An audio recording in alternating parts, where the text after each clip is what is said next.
or it leads to type 2 diabetes. It's easy to learn your risk. Take the 1-minute test today at doihaveprediabetes.org. Warning, the cap is loose on that ketchup. Don't wait. You have the power to change the outcome. Visit doihaveprediabetes.org today. That's doihaveprediabetes.org. Brought to you by the Ad Council and its pre-diabetes awareness partners. PLQ Port St. Joe, WGSX Haven. Powered by Panama City Toyota. ESPN Northwest Florida. It's the Coach James Hale Show. Do you know who I am? Live and local inside the J. Michaels studio. People know me. ESPN Northwest Florida. Hot tub! Yeah! Hot tub! I'm full of water! I say hot tub! Hot tub! Wake him up, James. Get him out of bed. Get him out of bed. Gonna get you hot tub! I'm gonna make it wet! Say hot tub! Rubber dub, baby, hot tub! Rubber dub with me! Good morning, Northwest Florida. This is the Coach James Hale Show coming to you live from the J. Michael Studios. Not Coach Hale. I guess you guys figured that one out already. Just as sexy. You look good in your mohawk. Oh, just as beautiful. Absolutely. James Fife here filling in for Coach Hale on this beautiful Friday. Happy Friday, everybody. We are quickly approaching our weekend.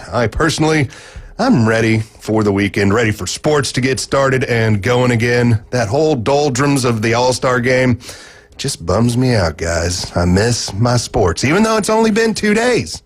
Yep. I miss my sports.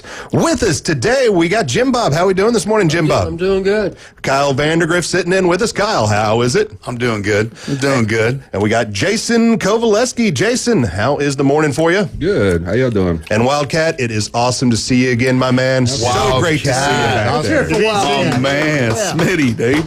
Welcome back, Schmitty. Great to see you again. Absolutely happy to have you in studio with us, man. Thank you. Yes, all right. You can call the show. You can text the show, 850-215-6290. That is the phone number. We are streaming on Facebook. We are on Twitch. We are on YouTube. You can find us ESPN Northwest Florida. Make sure to like, share, and subscribe. Download our app. Take us with you everywhere you go. We're on the Google Play Store. We are in the Apple App Store. Just type in ESPN Northwest Florida, download, and we can go anywhere across this wide world as long as you got connection to the internet. Be listening.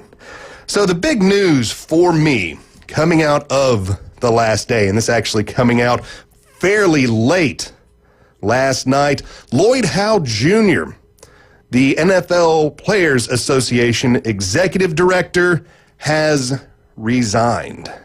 So this has been one of those great stories that if you've been following it throughout the week, and it's been about a 10-day-long saga now, has finally come to a close. I don't think it's really come to a close, at least for Mr. Hale, it has come to a close. So this all started about 10, 12 days ago when we learned that the NFL and the NFLPA had a secret little backroom meeting that was allowed to be kept on the hush-hush from the players, that the ownership and some of the higher-up muckety-mucks in the NFLPA had a conversation about, we need to keep these guaranteed contracts down. We don't need to have so much guaranteed contracts like with Deshaun Watson.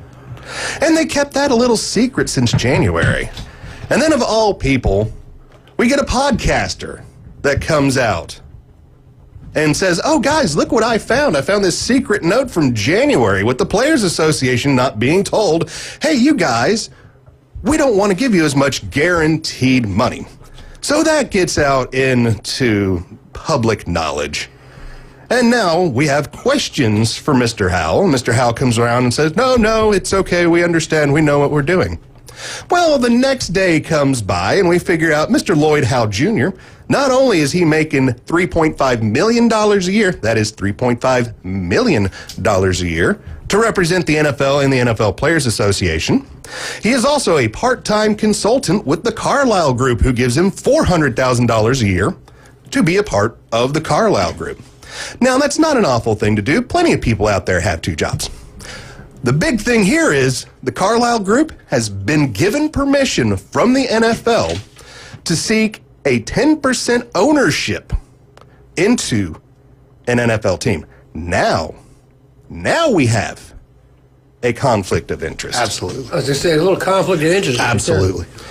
So we go about our business now, and everybody's like, well, what happened? So apparently a lawyer for the NFLPA, one of the lower level guys, and one of the players in the union, approached Mr. Hale after all this information came out and was like, dude, this is a conflict of interest, man. You got to step aside. You can't be here. This is not good for the players. And he said, okay, I will take it into consideration. Thought about it. And of course, the consideration was he forgot about it and didn't care what the players and the union said. So then we get a letter the other day from the National Football Player Association National Football League Players Association. And it's from some of the higher-up muckety-mucks in the NFLPA saying, oh, we have full faith, we have full confidence, we totally believe in Mr. Hale and what he's doing, and this is coming from the official union's voice box and trying to make us believe, oh, there is no issue there. And then later that day, we get a letter signed by multiple players in the union saying, no, we disagree with this letter that the NFLPA has sent out. And then we get to last night.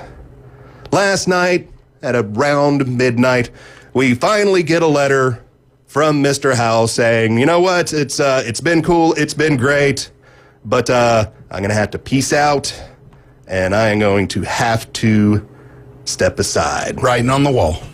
So he saw what was coming. And now we get even more information that Mr. Lloyd Hale was sued back in 2011 for sexual discrimination and retaliation while he was the senior executive of Booz Allen. So we are just getting deeper and deeper into this one. Turns out, man, if he would have just maybe stepped aside a little bit earlier, maybe this little bit of cover-up now that we're finding out about how he got sued for sexual discrimination and then retaliating against the person, that might have stayed under the radar just a little bit longer. Maybe. A little bit. So, good job. One of those really, really great drama-filled stories that we have been looking at for a while. And when it originally broke, I came to the radio and said, you know, this is not good for the next CBA. Because what's going to happen is you got the players who all the players need to vote on and agree. And you've got to have, what is it, like 75%, 80% of approval from the players for the CBAs to go through? Yeah, I think so. So you've got now a group of guys that you've got to convince, a whole big bunch of them, to agree with what you're saying. And they know that the guy that is up there that is negotiating for them, that quote-unquote has their best interest in heart, also has a 10% interest in profit to the league. How can the league help increase profits? Keeping player salaries down. Ooh, once I saw that, I was like, that's I got a a CBA question. issue. I got a question. I got blunt. So, yeah, I got a question. So, was there, on the board, was there communication between the board members, like backdealing and kind of? So with the original thing that happened, this was a meeting that happened in January between, the final conference games and the Super Bowl, where they had an NFLPA, those executives, they had some owners, some of the ownership group. And, this is a usual meeting that they have every year to talk about things to improve the sport. But usually all those minutes are released. Of course, and that's why I'm asking about the backroom parameters of, because on a lot of boards, especially with, whether it's public or private, you can't have these secret meetings. You can't have the secret meetings. They have to. Maybe two people can talk or something like that, but you can't have a back room without it being released. So it was going to be released, but the ownership and the NFLPA went to an arbitrator and asked for it to be covered and snuffed. So let me ask, it was approved. Does the NFL not do like revenue sharing like the NBA? Because the NBA makes $0 compared to what the NFL makes. I mean, let's be honest. I mean, I don't think anybody follows the NBA as closely as the NFL and as a worldwide sport. and all their contracts are guaranteed, and they're making 10 times the amount of money most of these NFL players are making. So why isn't the NFL just do revenue sharing? We split 50-50 the TV contracts. You have to spend this amount of money on your roster. I don't ever get that. It feels like they're paying these guys pennies for what they put their bodies through. Oh, yeah. Oh, absolutely. The only thing that I can really make for the argument for the NBA over the NFL is once you get, all of the guys that are, on the practice squad, things like that in the NFL, you've got 75 guys you're paying versus if, the NBA, even if you count your G League guys, you're looking at But if you 20. say, look, this is the pot of money you pay your players with, this is that, then that kind of takes away the guarantee aspect of it, in my opinion, because you have to give that money away. The NBA has to give 50% to the players. That's the way they structured their, whatever, financial payments. If we get a new contract, we get 50% of the players. The ownership keeps 50%. And that's why you got 6 men making $120 million contracts now in the NBA. So it's crazy. And it's guaranteed money. Yeah. We got a phone caller, Schmitty. What do we got? Mike, I think. Mike. Welcome into the Coach James Hale Show. How you doing on this Friday, Mike? I'm doing very well. That's very timely that I called since I'm a former lawyer, and actually was a union man in Nashville back in the day. Did he say disbarred? But it's called a collective bargaining agreement, Jason. I think you can say that. Just say CBA, actually. There you go. Since there's not a Continental Basketball Association anymore. Less knowledge. League. Yeah. Well, I'm in a dilemma. I just found out that the how do you say it? Toro Castrados from Austin are kicking off in Columbus at the same time as my beloved Balls are in Atlanta. What should I do? Ooh, that sounds like a personal conundrum to me. Which one's the bigger draw for you in your mind? Well, I'll watch Tennessee until they either get down by 21 or up by 21. Then I'll watch Ohio State and Largo. How do you say Longhorn in Spanish? Largo. Archie Manning. All right, Arch Manning, brother. Leave the IE off, okay? Because Archie, he brings back good and bad memories to a Tennessee fan. One year, we crushed him about 35-7, and then the next year, he kind of reversed it on us. Sounds like Peyton. So, I don't understand. I'm so grateful Peyton came to Tennessee. It's one of those things, he didn't want to go to Ole Miss and have to try to live up to his dad on a bad team, so he left that for Eli to do. Smart man. He did. Yes, he is. I think he is smarter Look how than big Eli. his brain is. He's just not as good looking. Yeah. How about that forehead, man? I haven't seen one on anybody like that since Herman Munster. But he's still a great guy and a powerful influence. I want to tell you about a new ministry I've got. Write this acronym down. It's positive inspiration. Spiritual sanctification, ON Bama. All right, You got it? What's the acronym? I didn't, now? but I could just imagine. I can't say it on the radio or you'll get fined. From a different SEC. Well, let's save it for a podcast later. Bye. Go Balls. All right. Thank you, Mike. Mike giving us a call in. I do believe, he's calling us in from North Carolina, I believe? Yeah, I think he's from North Carolina. There's no telling. We're not We real are sure where he national is. guys. We are national. I got to love it. And it's all because of the app. And you can stream us on Facebook, Twitch, and YouTube. We got a question from Mike McMullen on the NFL thing. He said, can all NFL players vote or just the vested one? I do believe I do believe as long as you are a paid union member, you still get the vote. Okay. Because the vested ones are only going to be guys that have gotten to their vestment, and I do believe for the NFL it takes 5 seasons. Right. Yeah, but then also you have, obviously there's layers of that, right? Because then you got the leadership, the ones that actually formulate the union council Yeah. of, okay, this group's going to take retirement. This group's going to take health benefits. This group's going to take. I think it's all split like that. Yeah, you got different guys running different things. Each team has one guy that is the player rep, all that kind of good stuff that goes to the big meetings and then comes back to their team and explains what all is going on. Yeah, so, and also more CBA news, the WNBA and the CBA discussions with the union of the WNBA. So they met over last night with the WNBA All-Star Game going on tomorrow. And apparently no progress was made. Shocker. Tickle me shocked that a CBA doesn't get done ahead of time, although the NHL actually got their CBA out of the way fairly early this time, which shocks me because usually that's one of the leagues that loves to run that up to the wall. Let's go. Run it back, Florida Panthers. Well, I know that Shane Gillis was on the ESPYs. The ESPYs last night. I think it was 2 nights ago, and he had that WNBA joke about his friend, and he's like, y'all all clapped, and it was a fake name. Yeah, it was a fake name, and the gal wasn't even in the WNBA or anything, but everybody's like, oh, yay, WNBA player, and he's like, you guys know that lady's not in the WNBA, right? He's like, I know every single one of y'all hate me. That was funny though. That was a that was the SGA one was funny too. And it's like now everybody around him's in foul trouble. All right, guys, let's talk about some of our great sponsors here. Beef O'Brady's, Pat Pernod, right up there in Lynn Haven. We all love Pat. Beef O'Brady's, great old place. Nice cold beers coming off of the bar. Great onion rings. We got great steaks. The best wings in town. Beef O'Brady's in Lynn Haven. Smitty, what you got for me? Hey, while you're in Lynn Haven, it's just a short hop away to go to David Adamson Designer Jewelry. You can get your jewelry cleaned, inspected.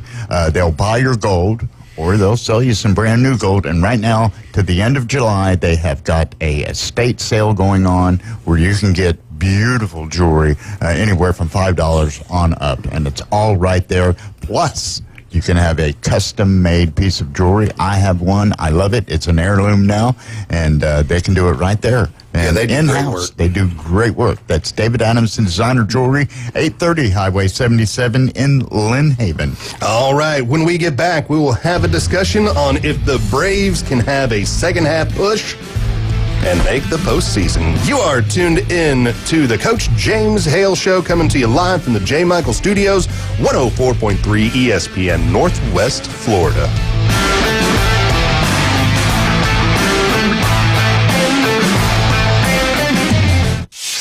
ESPN Northwest Florida. Colin Cowherd.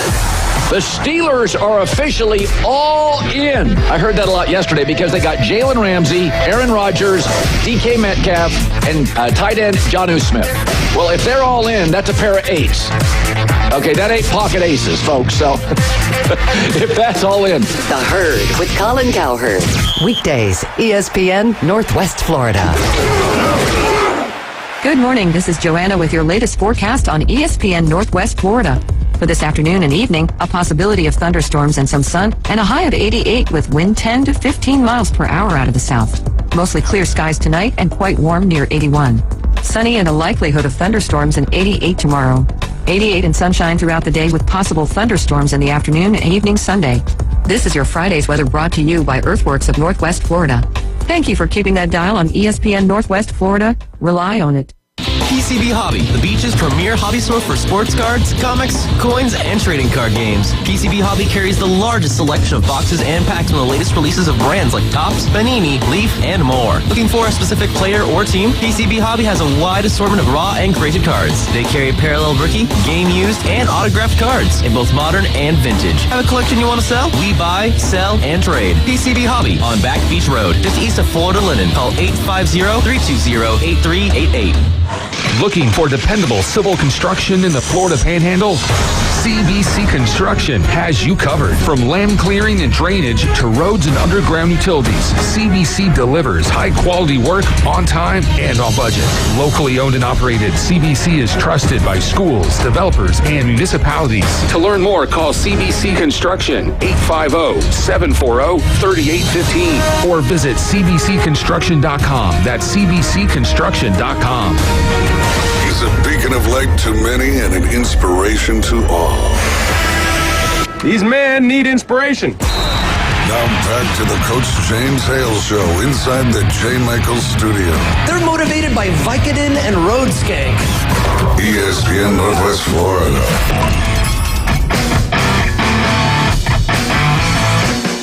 It is the Coach James Hale Show, live from the J. Michael Studio here in beautiful Panama City Beach, Florida. You can call the show and you can text the show 850-215-6290. We are streaming on Facebook, Twitch, and YouTube. Make sure to like, share, and subscribe, and be sure to download our app. Take us with you everywhere you go. And the easiest way to find our app, just visit the website, ESPNPC.com.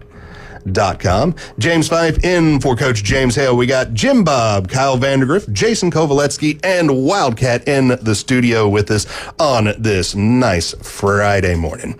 So we are ending the All-Star break today. Baseball shall return this afternoon. The Cubs will get it started because the Cubs are playing at home on a Friday, so that means a Friday afternoon game. I hope to be home to watch most of it after the inside drive. But we're continuing. The Braves are playing tonight. They will be taking on the Yankees. That first pitch at 6:15, and you can hear all that coverage right here, 104.3 ESPN Northwest Florida. Pre-game beginning at 5 o'clock. Atlanta Braves baseball on ESPN Northwest Florida is sponsored locally by Bill Bird Kia, PCB Hobby, Panama City Toyota, Hewitt Tire and Auto, and Hometown Towing. So as it stands right now, the Braves are in fourth place in the National League East. They're behind the Phillies, who are 55 and 41. The New York Mets, who are 55 and 42, a half game behind. They're even behind the Miami Marlins at 44 and 51, 10 and a half games behind. Now we see the Braves 42 and 53, 12 and a half behind.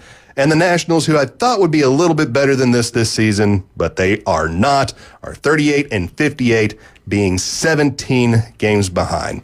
Not exactly the position you want to be in right now. Not a good position at all for the East. So let's maybe concentrate our efforts to the wild card. First wild card slot right now is going to the Brewers at 56 and 40, then the Mets at 55 and 42. Then the San Diego Padres at 52 and 44. The Braves are at 42 and 53, so that leaves them 9.5 games behind the Padres going into the last half of the season. Now, I don't know where we were at in 2021, but I don't think we were this far back. I don't think it was this far back. I think it was still, I mean, that's a pretty, 8 or so, 7. Yeah, that's a pretty steep climb, you know, and 2021 they didn't have the greatest start, but they sure ended well, you know, went in the ring. Yeah, this has been it was a very slow start. Then there was kind of an uptick.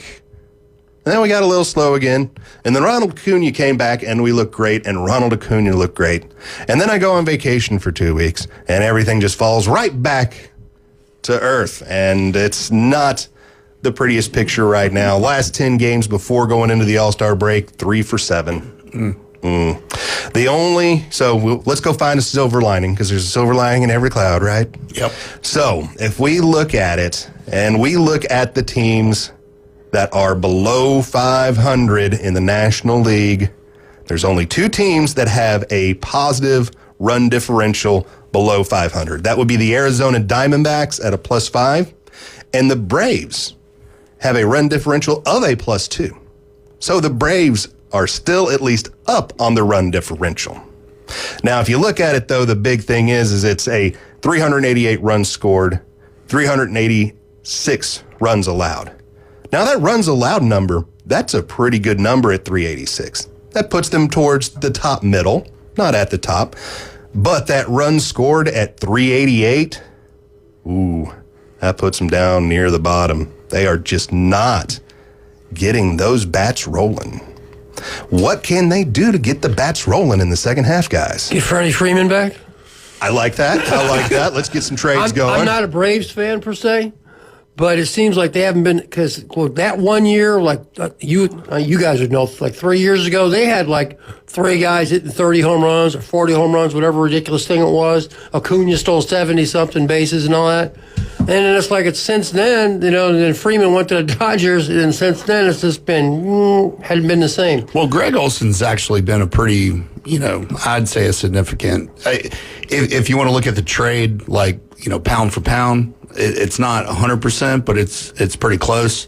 But the rest of the rest of the guys out there have definitely got to pull in. I mean, last year, what were we had the best record in the season last year, and then lost the first round. Lost the first round. Yeah. What'd they start? Like 0 and what? It was like 0 and 10. It was like an 0 and 8, 0 and 10, somewhere in there. So they played 500 since then. So that's not the worst case scenario in the world, but they got to go on a streak. They got to hit the baseball. I mean, and runs given up, they're just behind the Brewers, who lead the NL in wins and lead the NL in standing. So it's not like they're pitching bad, but they got to get a streak going where they win 5-6 games and get really some hitting going, because that's been their biggest. Well, I mean, it's not like they don't got pitchers. It's just nobody's putting bat on ball. I mean, giving up 386 runs. The Brewers are giving up 383, and they're first place in the National League. So Yeah, it's down to right now, the pitching's not the issue. They even have good depth at pitching because they have lost some pitchers during the season to, Strider started a little bit later. Elder went out for a little bit of while. Yeah. And they've got the depth, because I'm saying nowadays you cannot have 5 starting pitchers. Right. You have to have at least 8 starting pitchers. So you're going to have to find guys that are okay with taking some money, maybe overpay them just a little bit, and be like, sorry, bro, but you're not going to be part of the starting 5. You're going to be in the minors. But we know somebody's going to go down, and when that happens, boom, next man up, the big leagues, because you've got to be ready. So these teams that are just trying to run 5 guys, or these teams that are trying to run 4 guys and then just having like a bullpen game on the 5th day, it ain't working. It ain't pretty. If you look at it right now, if you go with the Major League Baseball guys who are only pitching every 6th day now instead of every 5th, they have an ERA that's down by a 0.5. And what we're seeing now, we're seeing a lot more guys pitching on day number 6 instead of day number 5. You're seeing more bullpen games. You're even seeing teams now try to use 6 starters, which I'm not opposed to. I'm not a big fan of the bullpen stars. I don't like bringing a guy in 2 innings and know you're going to stretch your bullpen and then have to come back. And if a guy gives you a short start the next time out, then your bullpen's just too stretched and too thin. So I'm not a big fan of that. But the problem with the Braves for me, they got 7 teams ahead of them in the wild card, and they're 5th or 4th in their own division. They got so many teams that have to falter down the stretch, and for them to get hot, that it just seems like, I think that start killed them, to be honest. I mean, I don't see them making the playoffs, to be quite honest. A slow start, especially, had a slow start in 21. But finished the All-Star, going into the All-Star break on a bad foot, though. Going 3-7 when they could have been building something, maybe get close to 500. I mean, they're still, 11 games under 500? That's a tall order. I knew they weren't having a great year, but 11 under 500, I was like, wow, for the Braves, man, oh man. Yeah, for a team that we kind of figured going in had a chance at even competing for the East, let alone just making a wild card spot. I can't remember the Braves being out of it, to be honest. Going back to Maddox, Glavine, those guys. I mean, they've been the kind of staple of consistency in baseball over the last 25 years. So it's pretty shocking how it started. But I think what killed them is going into this little stretch to the All-Star break when they needed to build some momentum, get closer to 500. Yeah, I agree. 12 and a half. 3-7, and now you're behind the 8 ball. Yeah, 12 and a half back going into the Yankees. Yeah, and Snitker is in his final year of his contract. I'm thinking that this is kind of a farewell tour for him. I don't see him coming on back. I mean, not even because this year's bad, but just because of age. I mean, he's not exactly a spring chicken anymore. He's been there a hot minute. He's got his World Series. Yeah. Maybe it's just time for a new voice in the locker room. They might get fired for the Freddie Freeman fiasco. I don't think so. I think everybody's still hanging around. That's insane to me. That seemed like it was planted and then they made up a story after the fact. Yeah, it was definitely contrived. Yeah, like I think he wanted to go to the Dodgers, loved Atlanta, but didn't want to tell the fans. For those that aren't Braves fans like me, what are we talking about with Freddie Freeman here? So supposedly he was given a matching offer from the Atlanta Braves. What happened with that? So he signed with the Dodgers, but supposedly he was given a matching offer from the Braves and would have stayed if his agent told him that the Braves would have matched it. But supposedly the agent didn't tell him that this is a professional sports league. Why would he not do that? Isn't that your job? I mean, he ended up with the Dodgers. So, but he also ended up netting less money than he would have with the Braves due to also the taxes in California. And everything. Oh, yeah. So he actually got a worse deal. It was more money, but a worse net deal. And nobody got fired. Yeah, not the agent, nobody in the front office. Everybody there. You lost Freddie Freeman and look for another all-star. agent. Yeah, because the agent getting 10% off top. Right. Yeah, I don't care about Braves. your taxes. Right. He's getting 10% off got his top. 10%. How's that not tampering, though? I mean, if I'm the Braves, I'd go after the agent. I mean, that's his duty to tell the player, this is all your options here. This is the amount of money they're willing to give you. They matched what you wanted.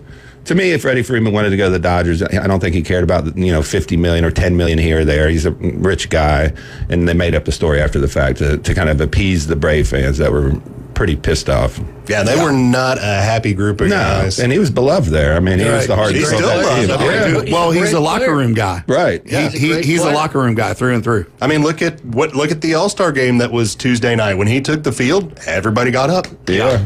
Which I wouldn't have. Everybody happy there to see him. So he's not the villain there like he should be. People thought he was going to Yeah. be. So I mean, they did a good job throwing the agent under the bus. But hey, well, that's his job. He kept his face going good. That's why he gets 3%.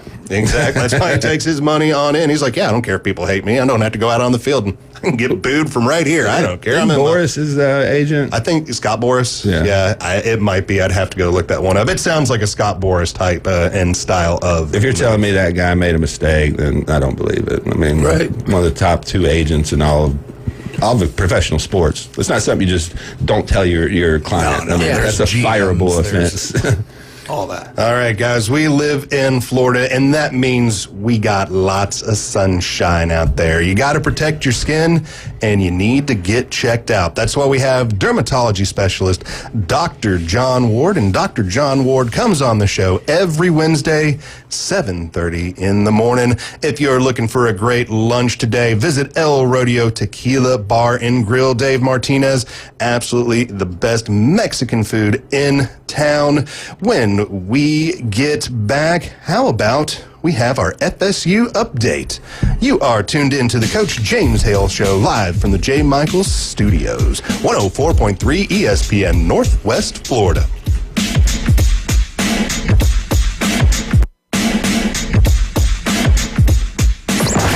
The next evolution in sports talk radio. On 104.3 ESPN Northwest Florida. The Afternoon Underdog. The only live afternoon show in Panama City where you can win fantastic prizes from amazing local businesses every day. That's right. 4 to 6 weekdays. The Afternoon Underdogs. It's mayhem. ESPN Northwest Florida. Want to bet on sports but no clue where to start? Millions of players are already making moves on Hard Rock Bet. Your friends might be winning. Why not you? Bet with confidence.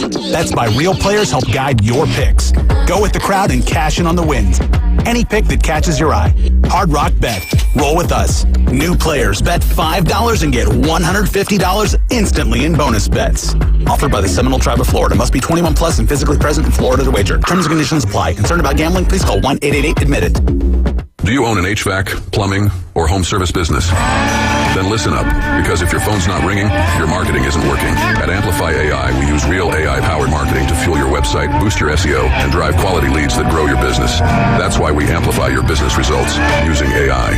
We're local, right here in Panama City Beach, and proud members of the PCB Chamber of Commerce.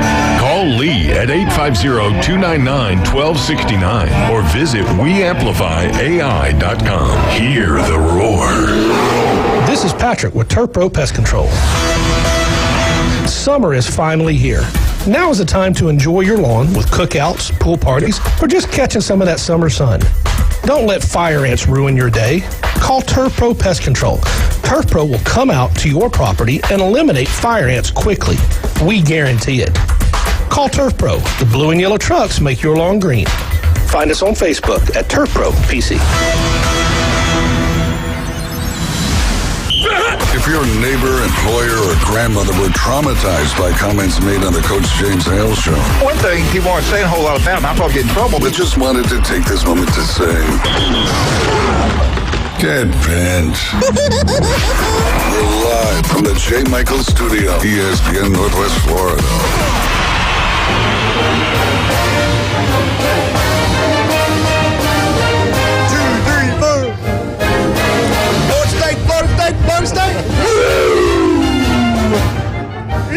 All right, right, guys, you are tuned in to the Coach James Hale Show, 104.3 ESPN Northwest Florida, coming to you live from the J. Michael studio. You can call the show. You can text the show, 850-215-6290. We are streaming on Facebook, Twitch, and YouTube. Make sure to like, share, and subscribe. Download our app. Take us with you everywhere you go. We got red flags out on the beaches today. Knee deep is too deep. And we here at ESPN Northwest Florida, we are here for you. We have the most accurate weather forecast and active weather updates from Joanna. So just be right here, 104.3 ESPN Northwest Florida, to stay up to date with what is going on out in the tropics. Sponsored by Mid-South Lumber, Ellis Agency Insurance, and Earthworks of Northwest Florida. It is the FSU update, Florida State University, and we are going to discuss the football program because let's face it, guys, what's coming up next? Football season. What do we love to talk about here at Sports Talk Radio? Football. We love it. It is the greatest thing to talk about on the radio. College football, at least. I'm a fan. All right, so let's just kind of discuss what we think some ceilings are for FSU, maybe what the floor even is. Right now, the power rankings, according to ESPN.com, in their power rankings, Florida State ranked number 48 in the nation, and they have them at a projected win-loss of 6-6. I think the floor was last year. Yeah, the floor was more than that, man. I mean, you can go through the floor. Right. You can go through the floor all the way down to the ground, right into the middle center of the earth, and that's about what they did. That I've ever seen. What? So it's they can only go up from here. That's the positive thing. But how far?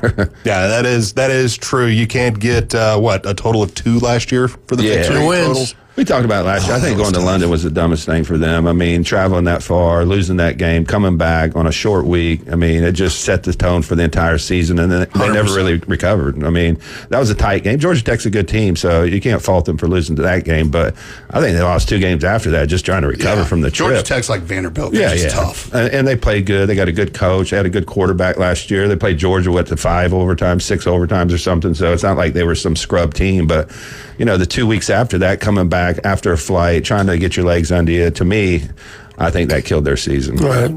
Amongst other things. DJ wasn't good either. It was just a poor investment. Yeah. Poor investment. Yeah, so let's just kind of go through the schedule.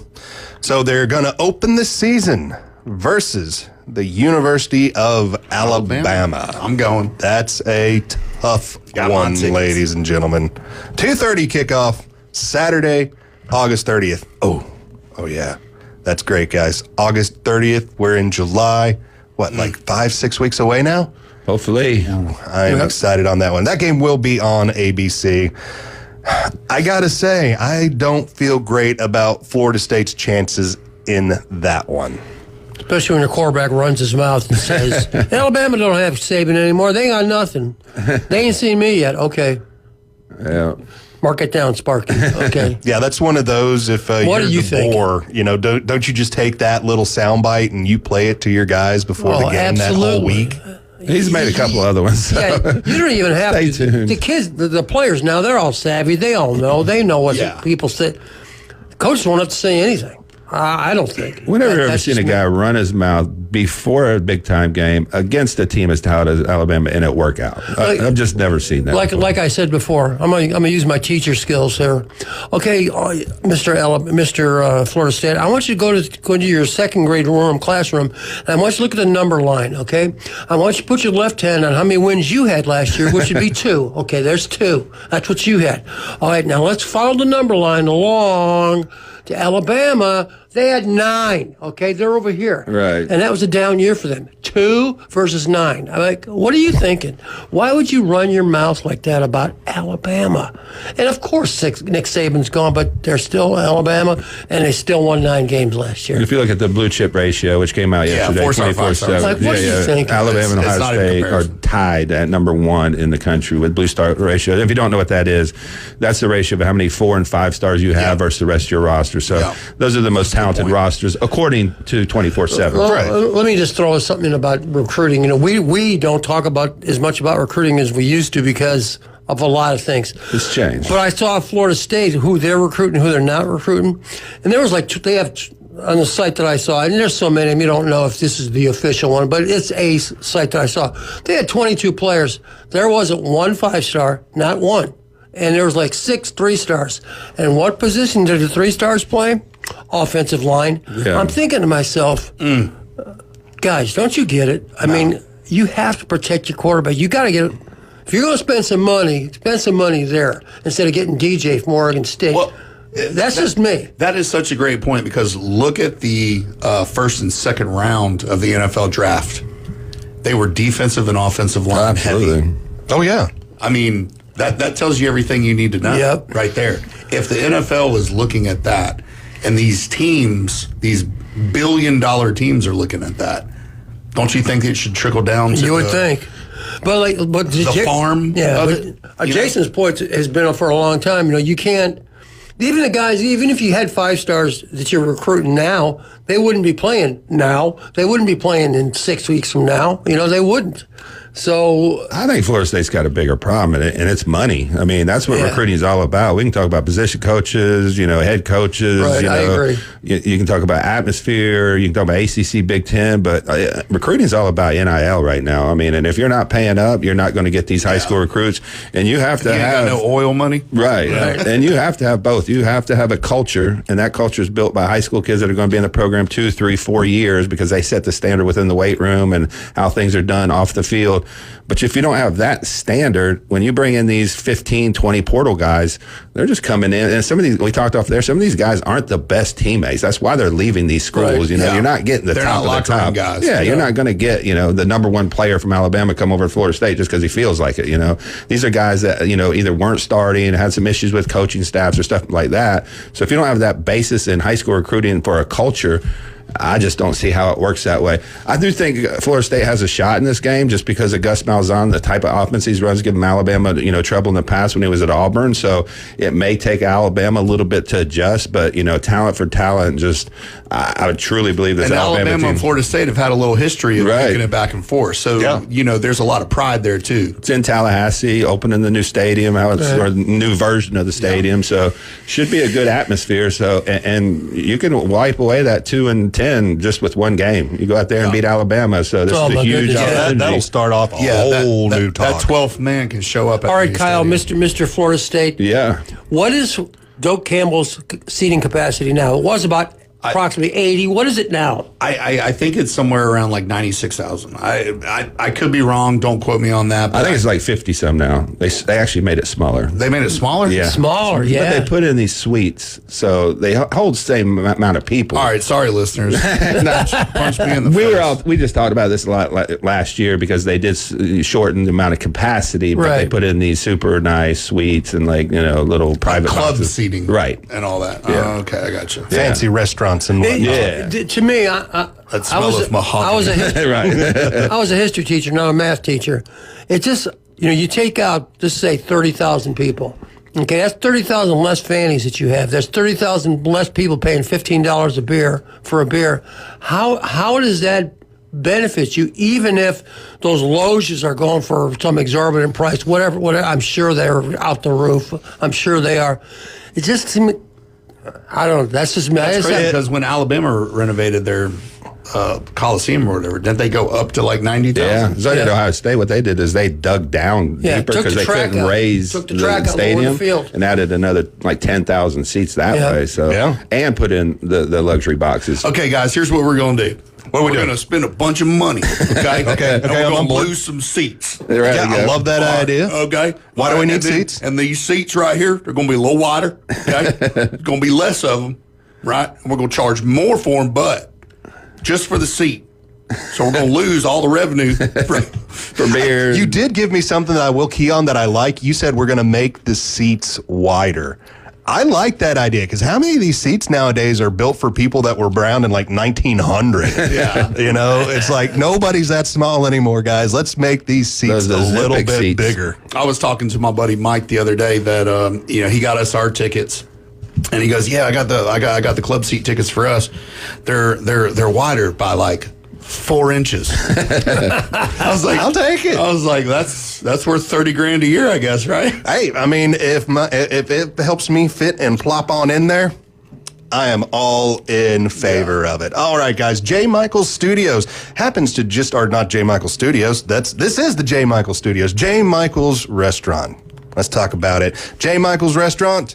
Head on out there for lunch today. Great sponsor right here for ESPN Northwest Florida. They are the sponsor of this show. They are the studio sponsor. So head on out, see the classic that is J. Michael's. Max Fit Sports Nutrition is on this list, and it says Jason Kovaleski. So Jason, tell us about it. Yeah, we got some new products in. We got transparent labs, no artificial colors, sweeteners, very natural products. We got over 3,000 5-star reviews on their products. So we just brought them in. Come down, utilize our free sample bar. We're located on 23rd Street in the Del Coronado Village and in Pier Park North next to Dick's Sporting Goods. All right, guys. Coming up next, the SEC talking about a 9-game SEC schedule. Good idea? Bad idea? We will discuss. You are tuned in to the Coach James Hale Show, live from the J. Michael Studios, 104.3 ESPN Northwest Florida.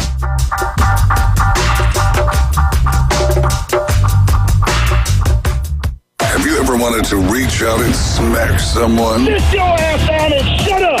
Call or text the Afternoon Underdogs on 104.3 ESPN Northwest Florida with your rants, hot takes, picks, and takedowns. This is unacceptable at the University of Alabama! This should go 7 games. You've got to have a bad game at some point. The Red 70s Studio Line, 850-215-6290. ESPN Northwest Florida. Get in the game. Good morning. This is Joanna with your latest forecast on ESPN Northwest Florida. For this afternoon and evening, a possibility of thunderstorms and some sun, and a high of 88 with wind 10 to 15 miles per hour out of the south. Mostly clear skies tonight and quite warm near 81. Sunny and a likelihood of thunderstorms and 88 tomorrow. 88 and sunshine throughout the day with possible thunderstorms in the afternoon and evening Sunday. This is your Friday's weather brought to you by Earthworks of Northwest Florida. Thank you for keeping that dial on ESPN Northwest Florida. Rely on it. Looking for dependable civil construction in the Florida Panhandle? CBC Construction has you covered. From land clearing and drainage to roads and underground utilities, CBC delivers high-quality work on time and on budget. Locally owned and operated, CBC is trusted by schools, developers, and municipalities. To learn more, call CBC Construction 850-740-3815 or visit cbcconstruction.com. That's cbcconstruction.com. There's a reason we call it the big one, because the biggest deals of the year are happening now at Panama City Toyota. And you can get 3.99% APR on the award-winning Camry, plus 90 days until you make your first payment, and 3.99% on a new RAV4, plus 90 days until you make your first payment. Get 2.99% on the Bolt Tacoma, or take the lead and get 1.99% on the powerful Tundra. The big one. Right now at Panama City Toyota. Offers expire August 4th. For details, visit PanamaCityToyota.com. It's the Coach James Hale Show. Live and local from the J. Michael Studio. A lot more excitement is yet to come. ESPN Northwest Florida.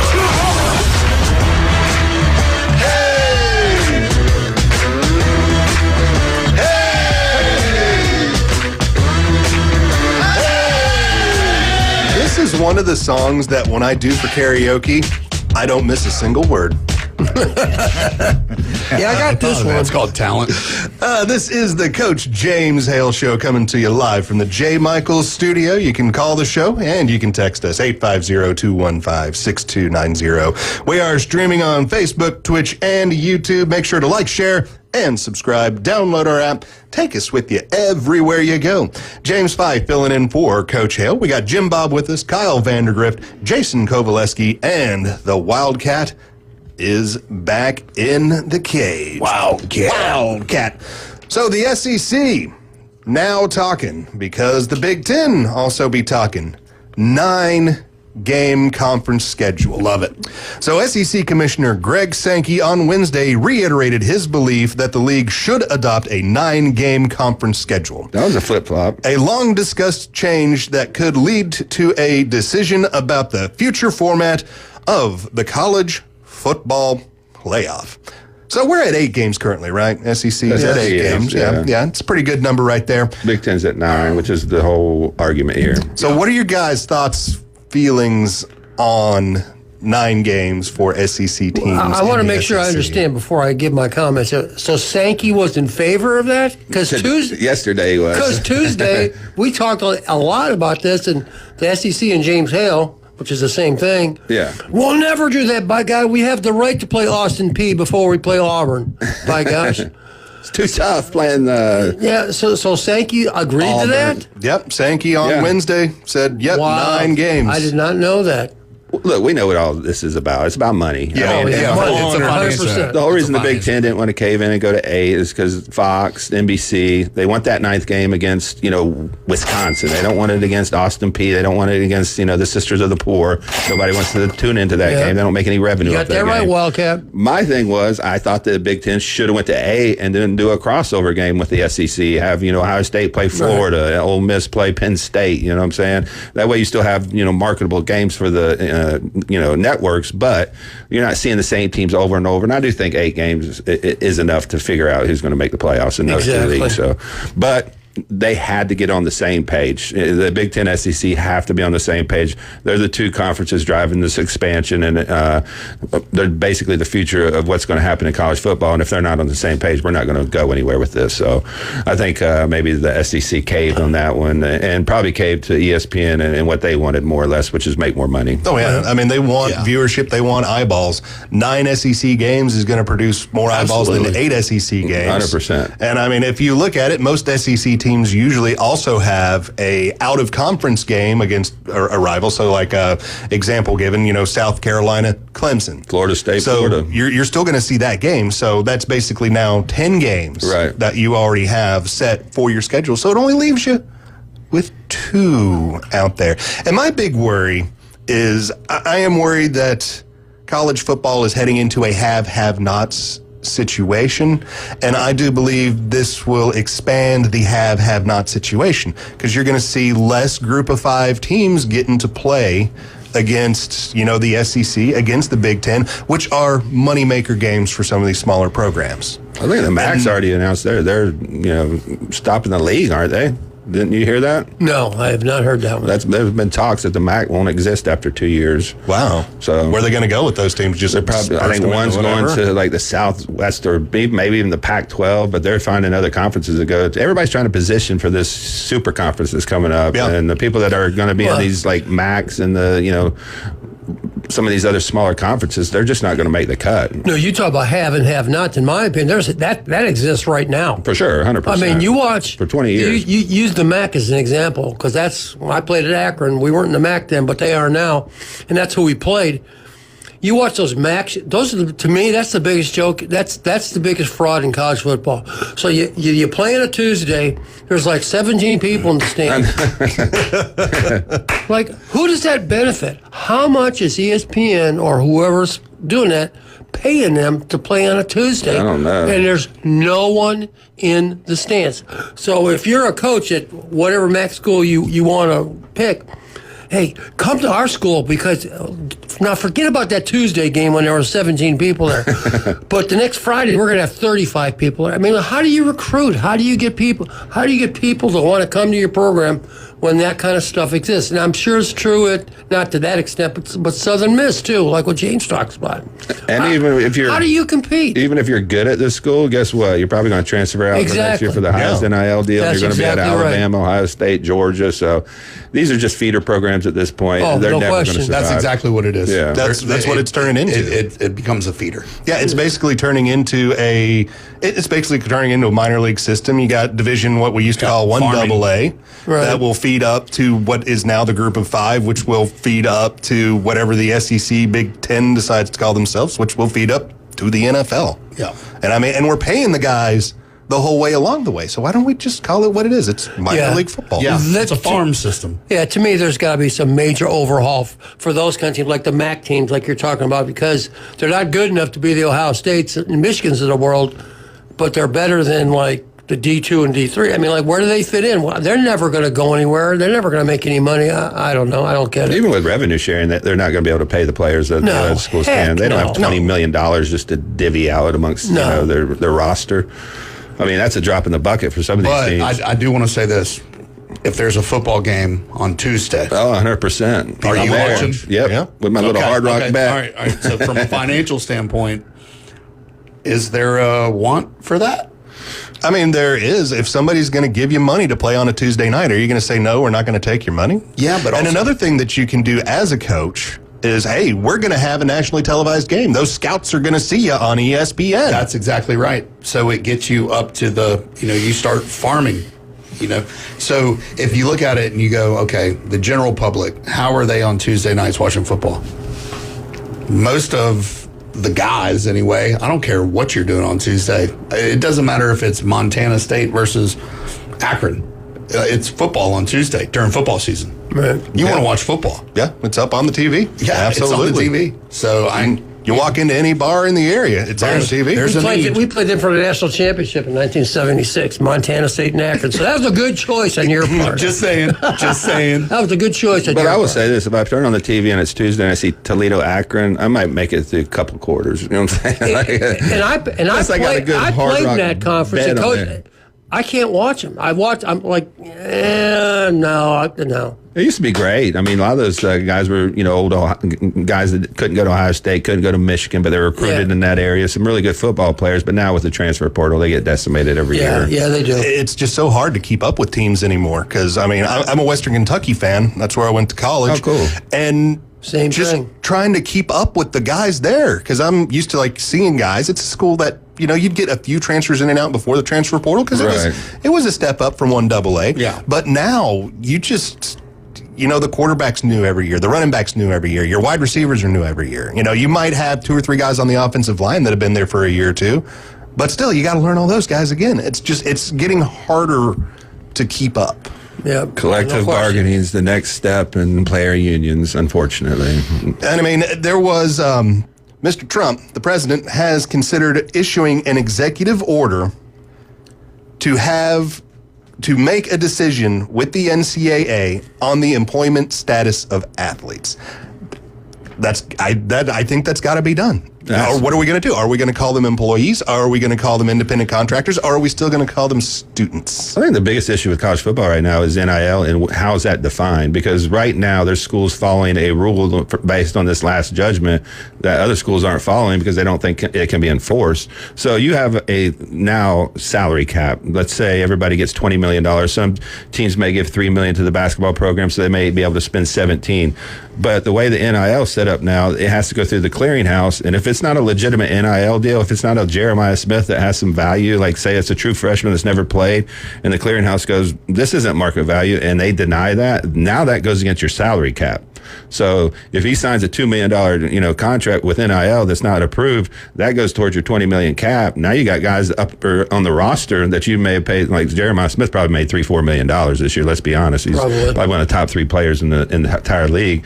So if your NIL deals now of these incoming freshmen aren't approved, they go towards your salary cap. Used to be wild, wild west. Some people are following that. There's other teams like USC, maybe even Michigan a little bit, Texas, that are just saying we got enough lawyers lined up. We're going to pay them. We're going to stack our roster. What are you going to do about it? And there's nobody that's like, this is the way we're doing things, and nobody's enforcing it. So why would you even follow the rules at this point? I'm all about structure for all of this. It has to be. You've got to have some guardrails. For God's sake, keep the government out of it. We're here to help. I'm the government, and I'm here to help. We want 25%. Knocking on the door, yes. All right, guys, newbies, head on down to the Curve. Newbies, John and Charlotte, give them a visit, one of the classics of Bay County. And be sure to visit Dr. Chad Mitchell, Southern Orthopedic, if you got any issues in your knees, elbows, shoulders, knees and toes. Head on over. visit Dr. Chad Mitchell. He will be here on Monday mornings. When we get back, we got Jeff Spiegel and the Alabama Update. This is the Coach James Hale Show coming to you live from the J. Michael Studios, 104.3 ESPN Northwest Florida.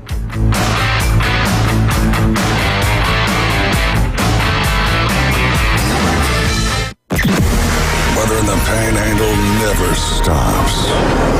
Turn to 104.3 ESPN Northwest Florida. This is Joanna with your latest forecast. Up to the minute weather reports all day long. A chance of thunderstorms and moderate rain. In-depth storm coverage. Winter Storm Enzo. And breaking weather as it happens. Hurricane Helene. ESPN Northwest Florida. We do have a tropical storm warning.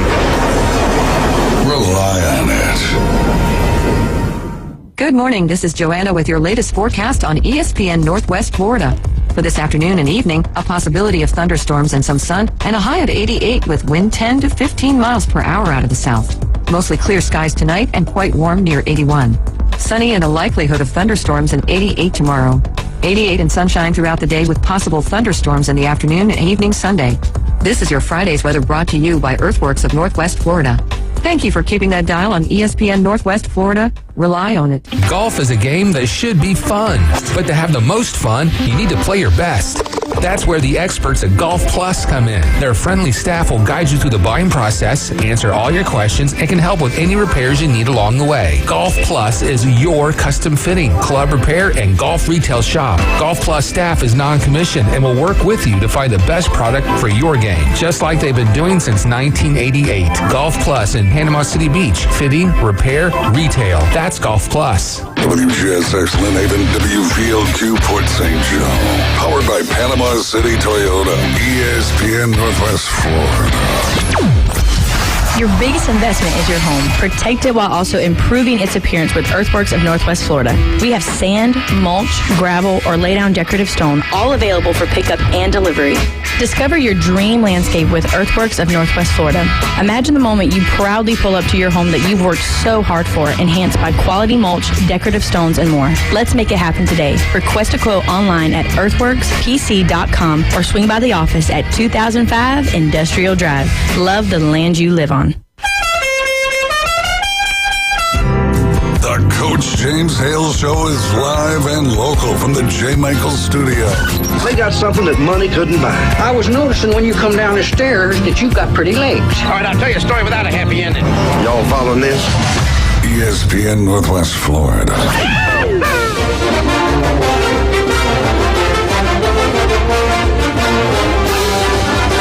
not going to say it, are you? No.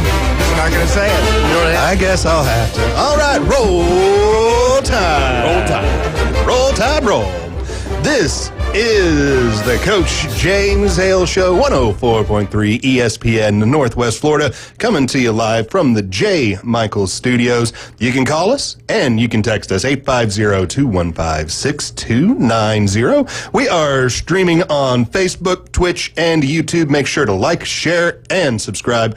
Download our app. We are on the Google Play Store. We are on the Apple App Store. Type in ESPN Northwest Florida. Hit that little icon, download us, take us with you everywhere you go, and be sure to visit the website espnpc.com. With me on this morning, we got Jim Bob. How we doing this morning, Jim Bob? I'm doing fine. Kyle. Sorry, Kyle. I can't pronounce Kyle today. Sorry. No worries. Kyle Vandergriff, how we doing, Kyle? Doing good. Blessed. Jason Kovaleski also with us. Yeah. Wildcat back in action again. Wildcat. Looking better than ever, man. All right, Wildcat. And currently on the phone with us, we have great friend of the show, Jeff Spiegel, to give us an Alabama update. Jeff, how we doing? Hey, are you guys streaming on MySpace? Because that's what I've got. We are out there on MySpace. Is that still around, guys? I don't even know. I never personally had a MySpace, though I do remember its existence. Yeah, I am pretty sure that. Well, my best friend was Tom. Gone. So. I remember that one too. Oh God. I think I had a page. I shouldn't admit that, but I don't remember. I remember it, but I never. MySpace, a little Napster, a little, Napster was what? Yeah, we'll talk about that one a little later when I don't have a recording going on. Listen, I'm the guy who had a flip phone as recently as 3 years ago. Oh, wow. So My goodness. Yeah, I don't keep up with the times very well. I don't feel bad. You got an iPhone now? You got an iPhone now, Jeff? Oh yeah, definitely. Yeah. You know, when the world goes to all AI bots and everything, mine's going to be an Apple, not an Android. Yeah. I'm going to stick with my Android friend. So my Apple's going to fight your Android. We'll just put them down on the table for you. Yeah. They'll give her little legs out of the bottom. Entertain us right there. All right, Jeff. So we have the SEC Media Days going on. And we were just discussing Greg Sankey now saying he likes the idea of a 9-game schedule for the SEC. Your thoughts, Jeff? Well, I mean, I think that's eventually, what we're going to go to. I don't have any strong feelings like one way or the other. I think just from the fans, the fans would love it. I mean, look, the coaches are the ones who are pitching a fit about it.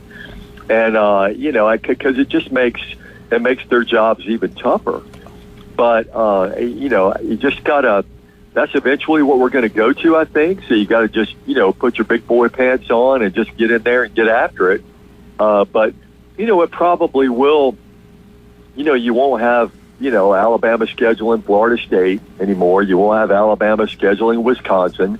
You'll have one Power 4 in there, but with that 9th game, and another crucial thing to this too is that, and I've heard more than one coach say this, that the playoff committee is going to have to take strength of schedule into consideration, and I think they will. Yeah, and if they go to those 9 games, then I think the coaches will be okay with that as long as their resume is judged fairly when it comes to picking the playoff teams. Okay, I got a question. So, Jeff, are you saying that the kickoff classics could possibly be the outer the interconference? Outer conference. Outer conference kickoff classics are going to be less if they went to 9-game seasons? Well, I'm just saying that maybe they don't. Maybe you've got Alabama still scheduling the Florida State, but maybe you don't have them scheduling a Wisconsin. 2 or 3 weeks later. You may still have those marquee games at the beginning of the year because I think those are important to college football. Yeah, because I'm going to tell you right now that if that is the difference between 8 and 9 for the SEC, to not have some of that ACC and Big Ten battle. Yeah. Then I'm completely against it. You have to have those. Those are so great. Yeah. Like Florida State versus LSU these last couple years. Ohio State, Texas. Fantastic. Absolutely. LSU, Clemson? Yeah. Yep. Yeah. Let me ask you this. With them talking about going to 9 games, do you think it's more likely that they want to get the 4 automatic bursts now? Because I know not Ohio State, but the Big Ten just doesn't trust the committee. They don't trust the most strength of schedule. They haven't factored that in the last 2 years. So if they're going to play these 9-game schedules, is the SEC now going to push for those 4 automatic qualifiers for the league? Oh, I don't think there's any question about it. Of course, now, you got Eli Drinkwitz yesterday pushing for a 30-game playoff or 30-game playoff. Yeah. Oh, yeah. Oh, yeah. Listen, Eli Drinkwitz, is he drinking something? Yeah. What's he drinking? What's he drinking? I mean, I'm not opposed to a 24. I mean, look at Division 1 AA. FCS, it's a 24-team schedule or a 24-team tournament. I think that devalues the regular season, though, and we saw it this last year with Ohio State losing to Michigan. Years past, that's a crucial killing loss because they don't make the playoffs. So the more teams you add, the more these big time matchups just don't matter. And to me, I kind of fall flat above. I don't even like 16. I think 12 was a good number. I thought we had a great playoff this year, and I think the 13th ranked team. Look, even SMU that got in the playoffs got crushed by the top 4. Yeah, I'm with you 100%. Yeah, there's not 16 teams that deserve to be in the playoffs on most years. To me, I think the big cutoff is. I don't think football's about Cinderellas. No, it's too not. hard to build a roster. You get it every once in a while, but it is so rare because I think the big drop off. If we look around like college football, I think once you go from like 6 to 7. That number 6 versus that number 7, I think that's where you start seeing the biggest drop-offs. Yeah. I agree with that 100%. Roy Kramer, the SEC commissioner, many years ago, back when we just had, the old BCS or whatever, he always said controversy is good for college football.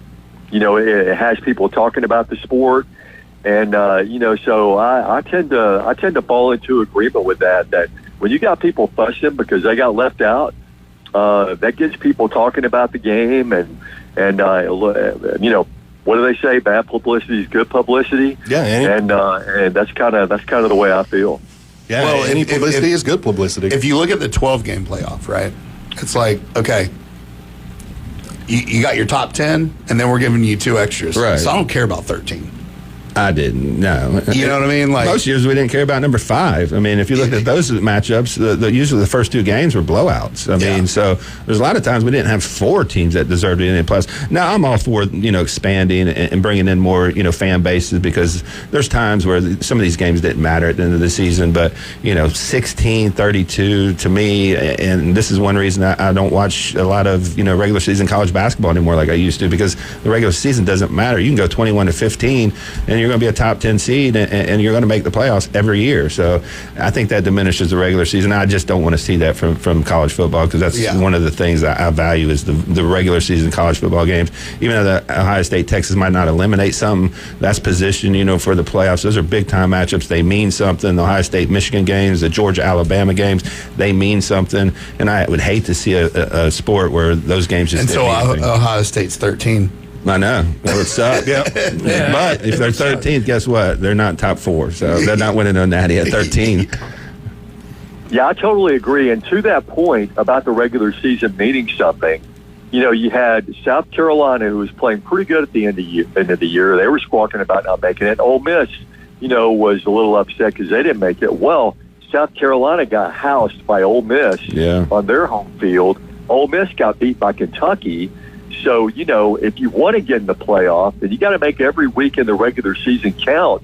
And those were 2 games where they stubbed their toe, and so they got left out, and they should have gotten left out. And they had a chance to go to Florida and solidify a playoff berth. That was a huge game, and Florida came up big and beat them, and that kept them out too. So to me, that was high drama, high stakes, and those are the regular season games I want to see.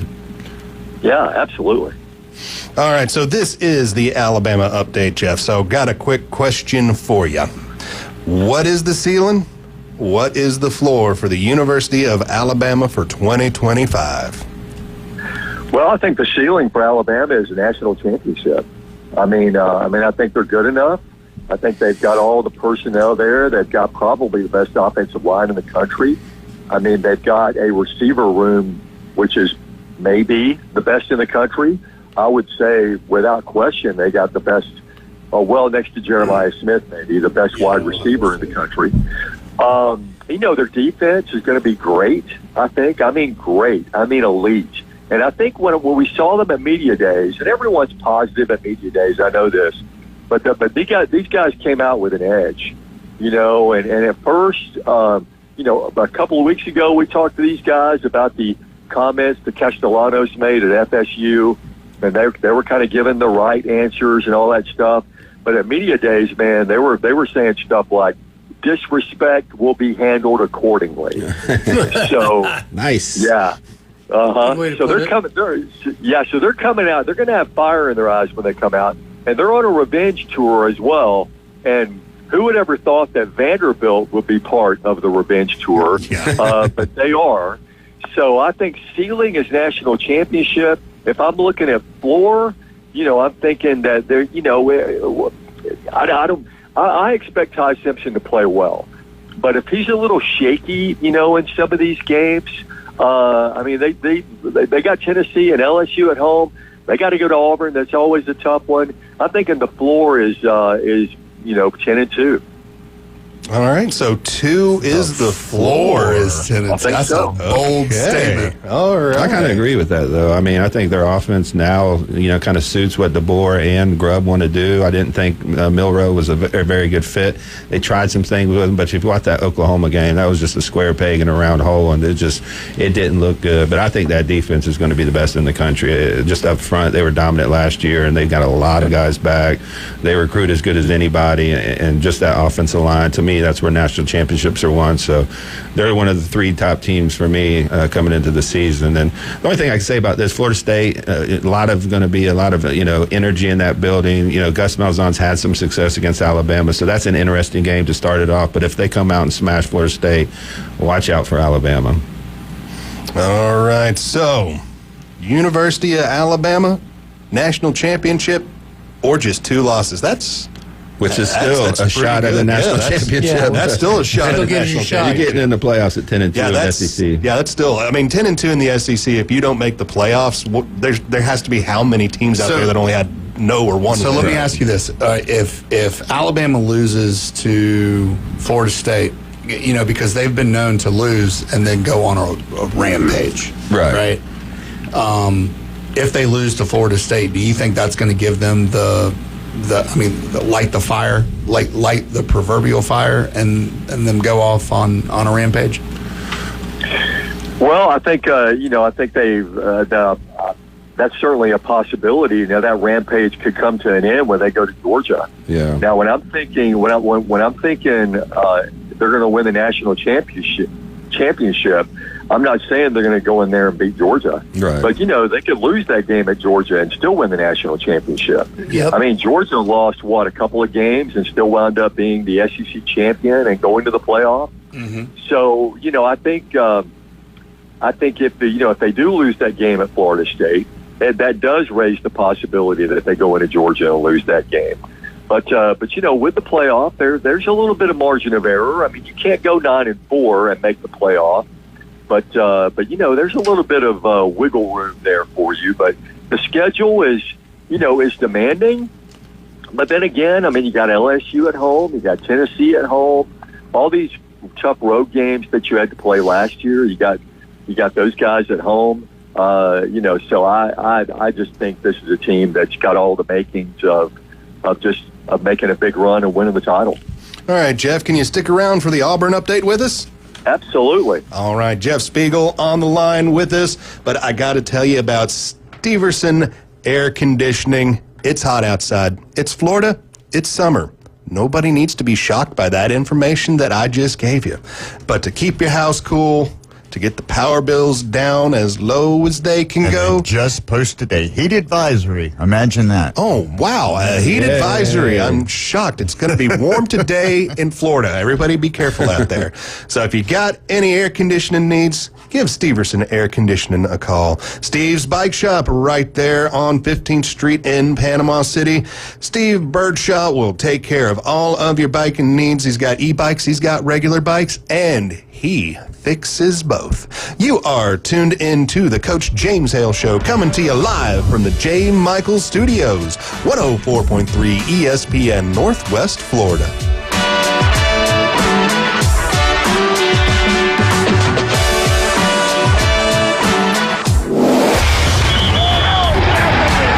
Keep the game going with ESPN Northwest Florida. Just because you get out of the car doesn't mean the Sports Talk and Live play-by-play have to end. Just say, hey, Alexa, open ESPN Northwest Florida. From Michigan Avenue to the man cave, from the car to the kitchen, we've got you covered. Keep the game going. Hey, Alexa, open ESPN Northwest Florida. Good morning. This is Joanna with your latest forecast on ESPN Northwest Florida. For this afternoon and evening, a possibility of thunderstorms and some sun, and a high of 88 with wind 10 to 15 miles per hour out of the south. Mostly clear skies tonight and quite warm near 81. Sunny and a likelihood of thunderstorms and 88 tomorrow. 88 and sunshine throughout the day with possible thunderstorms in the afternoon and evening Sunday. This is your Friday's weather brought to you by Earthworks of Northwest Florida. Thank you for keeping that dial on ESPN Northwest Florida. Rely on it. Are you hungry for authentic Mexican cuisine? Then come to El Rodeo Tequila Bar and Grill, where we serve up the freshest, most flavorful dishes on the beach. El Rodeo Tequila Bar and Grill, a great location, comfortable atmosphere, and happy hour from 3 to 7. Buy one, get one free, regular margaritas and 12-ounce house drafts. And you're going to love their lunch specials Monday through Friday from 11 to 3. Plus live music Wednesdays and Saturdays starting at 5:30. El Rodeo Tequila Bar and Grill, Thomas Drive across from the Navy base. And 10908 Front Beach Road. Hi folks, I'm Tracy at Tracy's Fine Jewelry.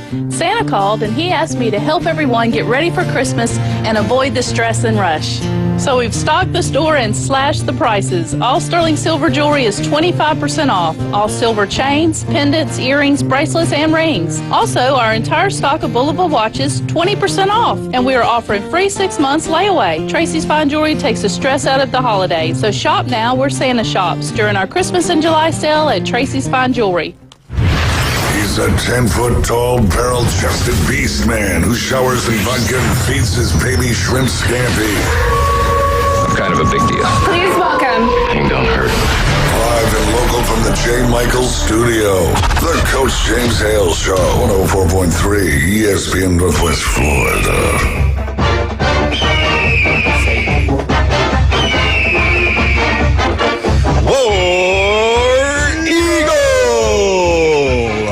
Are tuned in to the Coach James Hale Show, 104.3 ESPN Northwest Florida, coming to you live from the J. Michaels Studios. Call or text the show, 850-215-6290. We are streaming on Facebook, Twitch, and YouTube, and you can find us there, ESPN Northwest Florida. Make sure to like, share, and subscribe.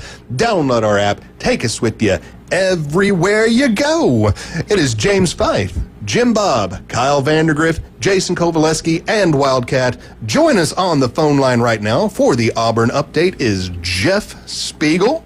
Jeff, you still with us? I am here. All right, Jeff. So it is the Auburn update. Same question for you that I had with Alabama. What is the ceiling?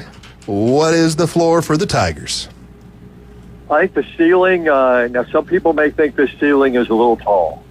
Like castle tall, you know? But I'm saying the ceiling's 10-2. Okay. I mean, they've got electric players on both sides of the ball. I mean, that receiver group, even if they wind up dismissing Malcolm Simmons, I mean, they've got a ton of receivers in that receiver room.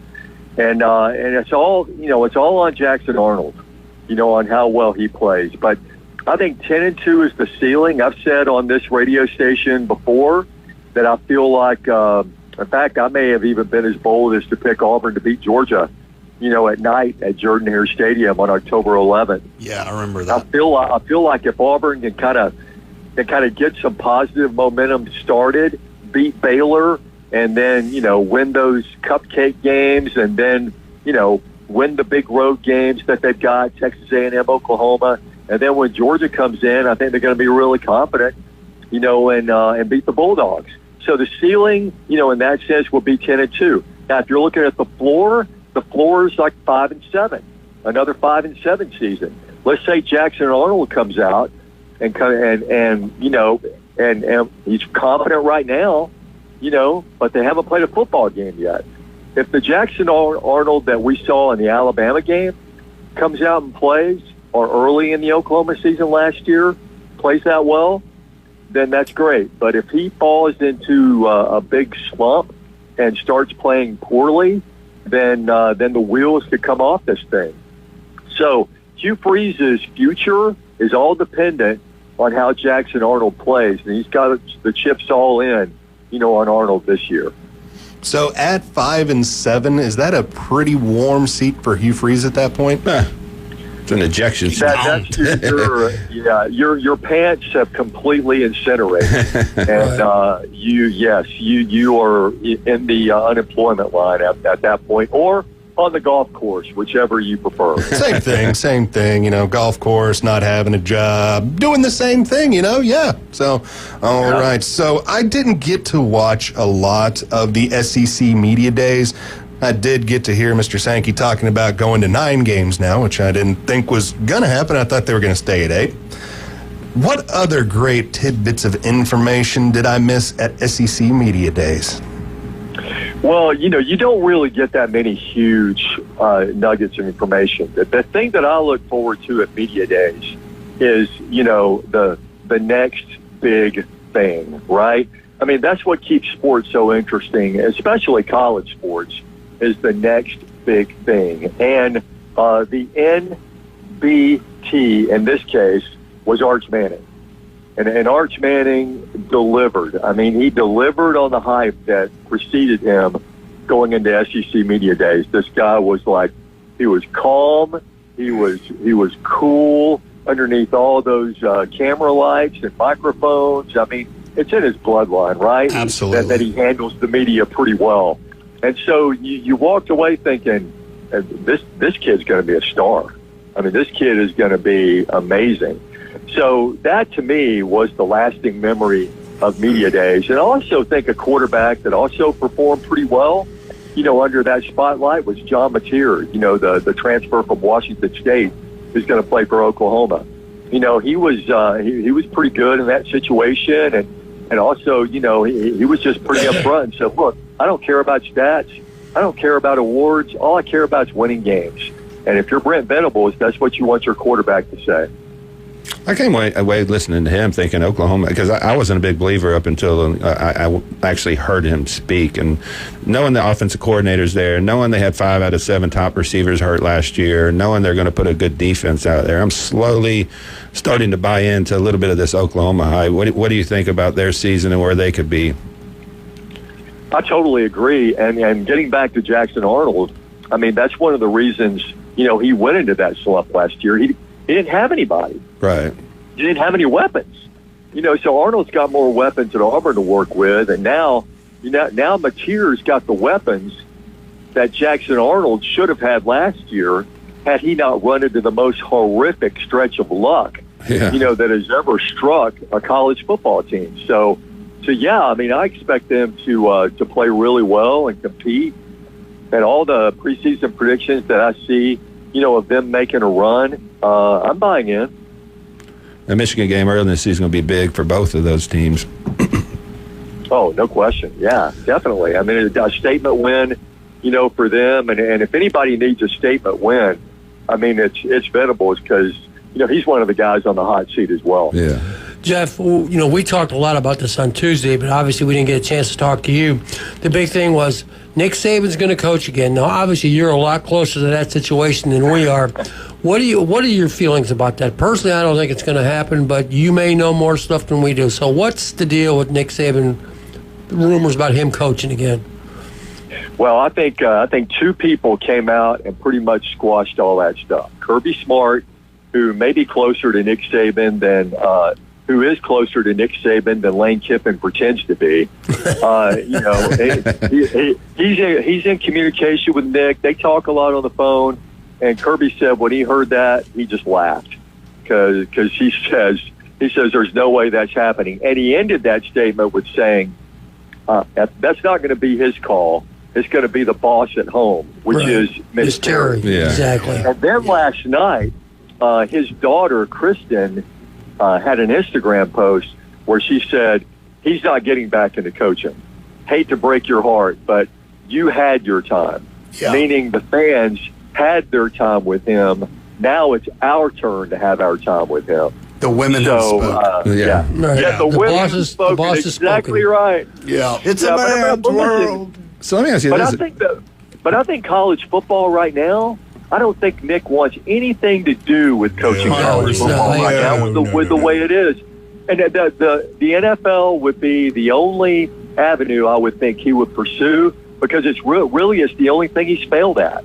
He failed at being a head coach in the NFL. And if he wanted to go back and fix that, you could. Now, the risk you run when you go back and fix that is that you don't fix that. Right. That wouldn't tarnish his legacy to me in any way. Right. But I think it would. It wouldn't make him. Yeah, I don't see feel him too good about going out. I don't see him doing that either. I mean, he's having fun. He's doing his thing with the ESPN. Yeah. Let me ask you this, though. If Trump signs an executive order and says, hey, we need a commissioner for 3 years to clean this mess up, and I know Saban loves college football, and I think he wants to see a lot of this cleaned up, do you think he may jump into a role like that?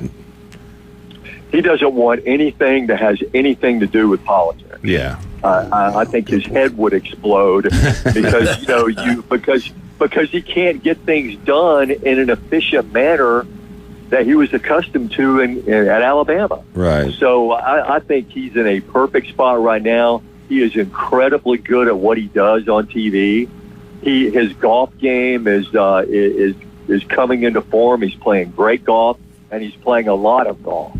And so why would you give up that lot? Yeah, I mean, he's got a pretty good gig. You know, you come in Saturday morning, you talk with some guys. You go home, got several Mercedes you get a paycheck. dealerships or whatever. These coaches are built different at that level. They want that competition. They desire it. So I could see maybe the Dallas Cowboys come offer him $20 million a year or something crazy. They come in. I don't know if he could work with Jerry Jones. Yeah, could you imagine Nick Saban and Jerry Jones? It would be a theater. I think his head would explode more than that, and then working. What are with you doing in my government. office? Yeah, exactly. Or yank him the trophy from after he wins the Super Bowl. You didn't do anything, coach. For me, Jerry. So, I mean, we just said, Nick Saban doesn't want to get in politics because he can't have control. I mean, what control is he going to have in Dallas with Jerry? Yeah. Exactly. I mean, even after Jerry is dead, he'll still be in charge of the Cowboys. See, now, everything I heard was that he had every opportunity to get that Cowboys job this year. Yeah, I thought before so. they hired Shanahan. So I don't know if there were any talks, that no one knows about, between Jerry and the super agent Jimmy Sexton. I have no idea. But if those did happen, then, Nick wasn't interested. And you're right. I mean, he's got to have total control of a team when he comes into it. He'll go in on his terms, and that's not the way Jerry Jones operates. Right. All right, Jeff, any final thoughts to leave the people with on this Friday? Well, I mean, now we're getting into the really, dead, boring period, between now and the kickoff of college football. So I would just, caution people to get a hobby and just try to take their minds off the fact that we've got so many days until college football. What is it, 42? Yes. 43? Somewhere something like in that. there, yeah. August 23rd, Yep. I do believe, is the first set of games. Well, yeah, I mean, 42 days away from Auburn's kickoff at Baylor. So just hang in there, and it'll be here before you know it. All right, everybody. Jeff Spiegel, join us here Jeff. on Good the day. Coach James Thanks, Hale Jeffrey. Show. All Appreciate right. y'all. Have a good weekend. Thanks, Jeff. Thank you, Jeff. We will talk to you again on the next one. Let's talk about TK Vandy Roofing. You got a shirt that says TK Vandy Roofing. Tell me about it. Yeah. We do roofing, general contracting. We have a residential division, a commercial division, and a government division as well. And we're able to help you out with your if you have any insurance issues and just take care of you. It's kind of I'm a hands-on micromanager, so you'll be definitely dealing with me. We can help you out. Call us at 850-866-9908, 850-866-9908. All right. Thank you very much, Kyle. And Turf Pest Control. If you got any issues with those fire ants, it's Florida. There's fire ants. Give Patrick a call at Turf Pest Control. He'll be here on Monday. Oh, we love Patrick. You are tuned in to the Coach James Hale Show, coming to you live from the J. Michaels studio. When we get back, we will look at ESPN Power Index ratings for college football. We'll either agree with where they put the team or disagree. Keep it here.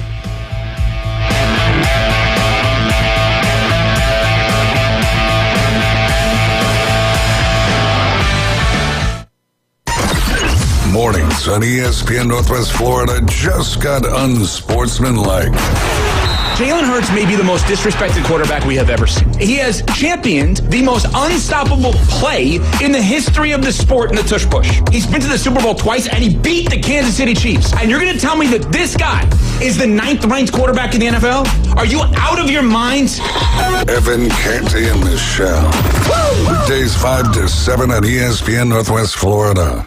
When it comes to building smart and roofing right, TK Vandy's is the name you can trust. They're your go-to for general contracting, design, build solutions, and top quality roofing. From concept to completion, they deliver excellence on time and on budget. Whether it's a custom build or a complex renovation, they've got you covered, literally. Call TK Vandy today and build something better together. TK Vandy, built with purpose, roofed with pride. You own an HVAC, plumbing, or home service business?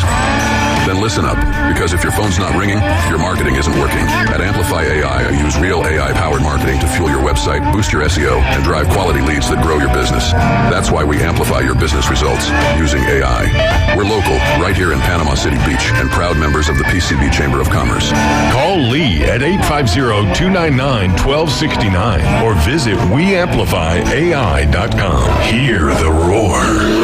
You at the tire Tire and Auto. Call 850-769-7323. Your certified AAA service center and hometown towing. Visit them online at HewittTire.com. On Airport Road in Panama City. 850-769-7323. Hewitt Tire and Auto Center and Hometown Towing.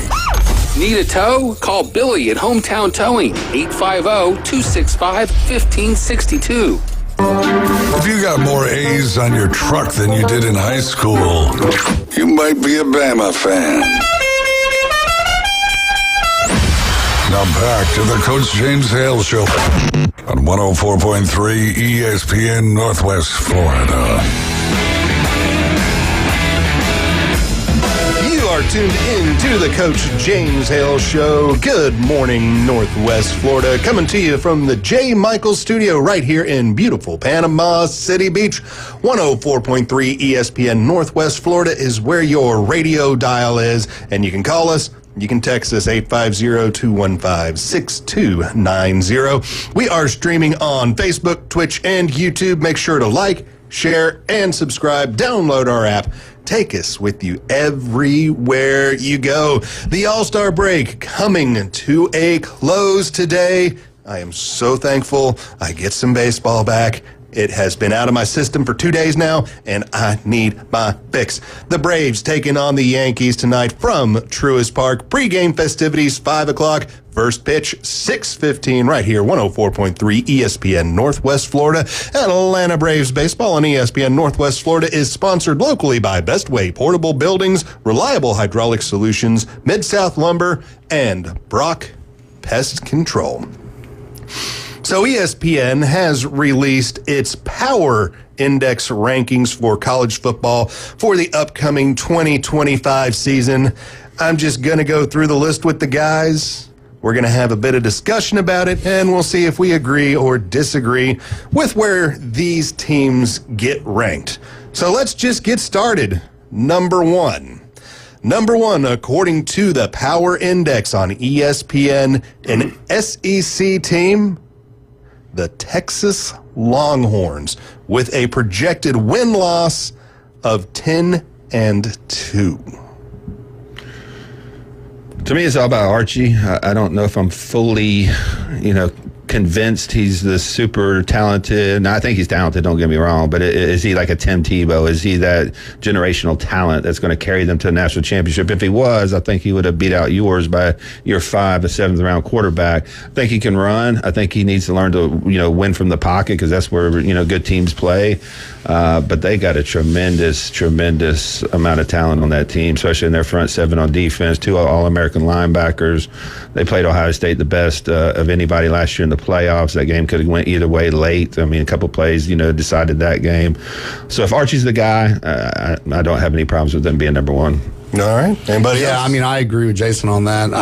I'm excited to see what Arch can do. I mean, because he's got weapons all around him. I don't hate the Longhorns being ranked that high. My only issue is I just always feel last year's champ is still the champ. Right. Until you see they aren't. So I would have Ohio State at number one.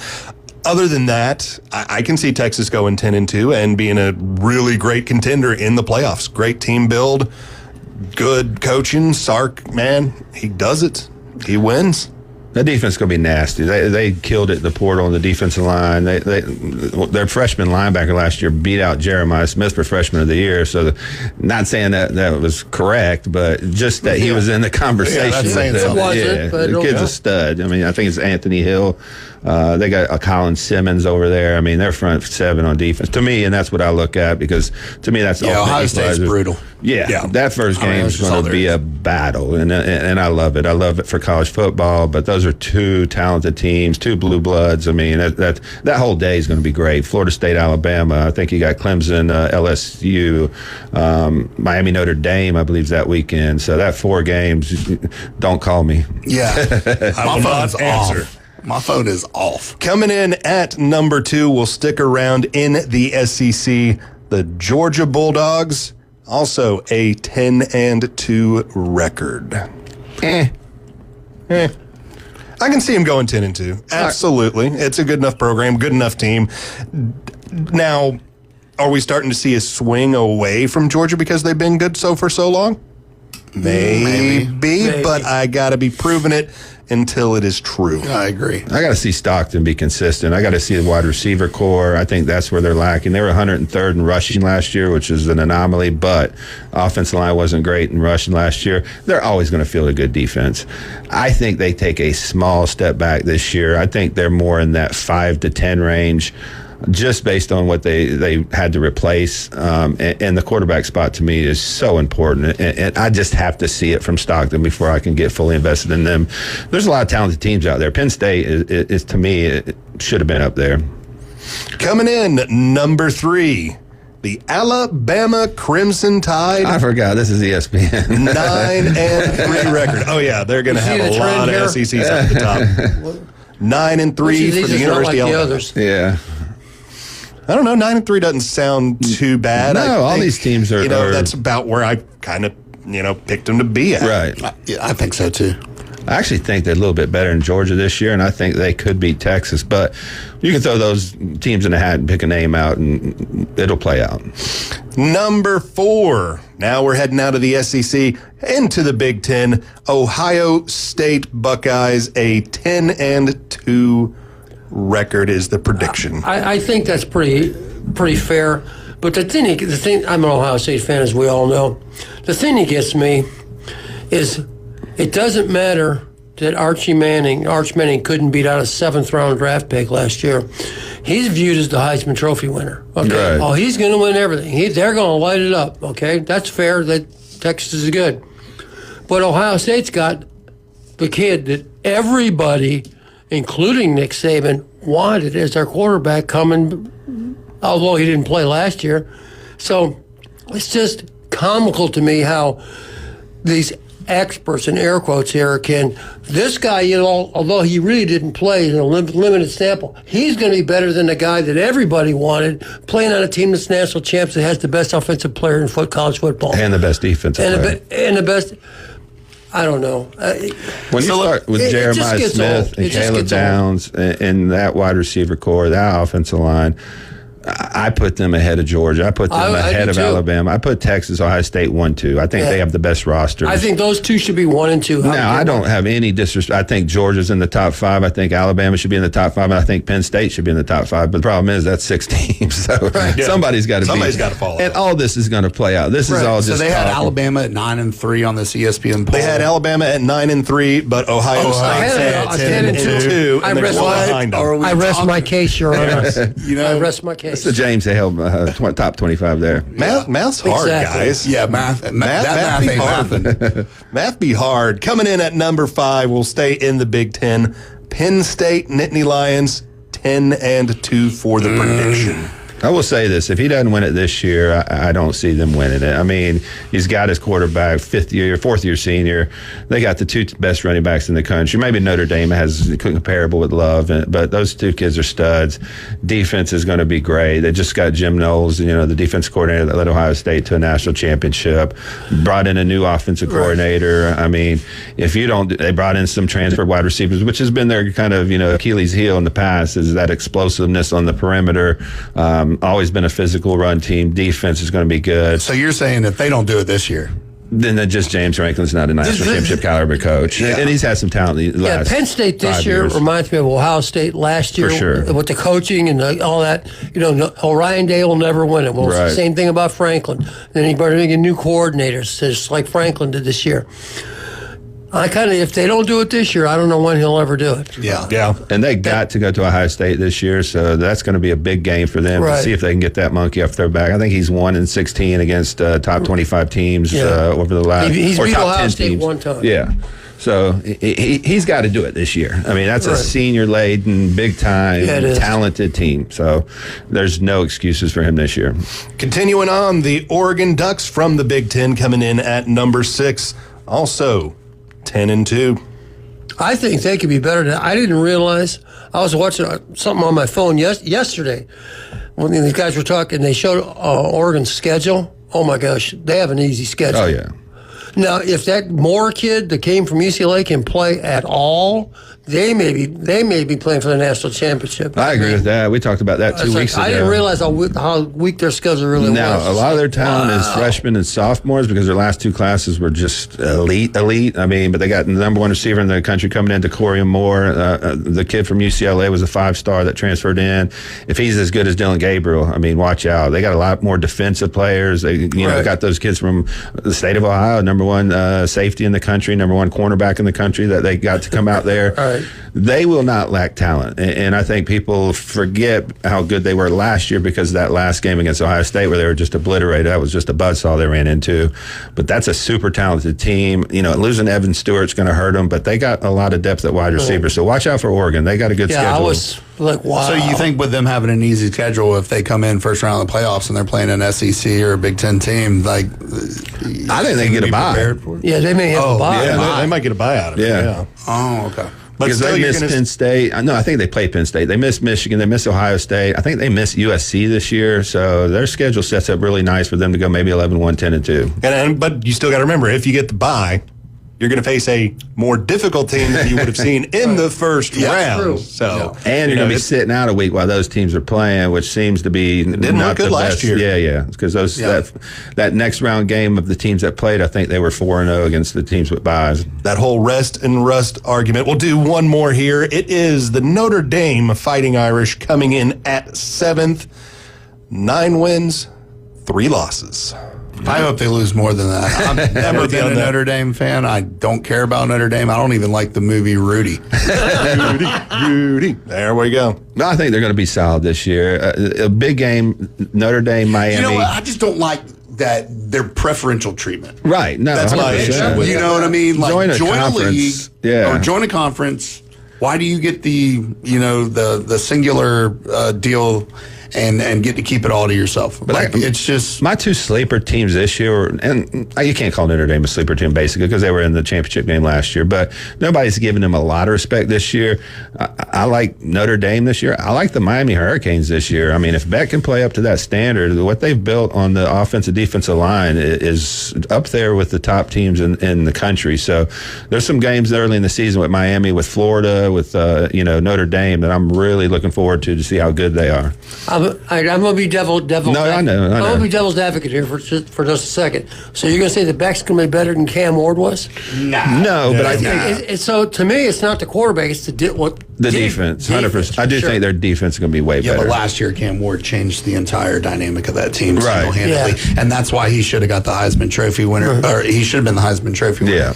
All right, so we'll just round this out real quick to the top 10. Number 8 comes in as the Texas A&M Aggies. Number 9, the Miami Hurricanes. Number 10, the Tennessee Volunteers. Before you get out of here, Kyle, tell us about TK Vandy one more time. TK Vandy, we do design build, we do roofing contracting, we do general contracting, commercial, residential. Also, we got some government stuff going on too, so kind of all over the place. We can help you out with all your needs, walk you through the insurance process and all that good stuff. And by the way, if you're, on the west side and you didn't get your roof replaced after Hurricane Michael, you start coming up around that 15-year mark, 16-year mark. These insurance companies, they're knocking on the door saying, hey, we're dropping your policy. Yeah. So, within the next year.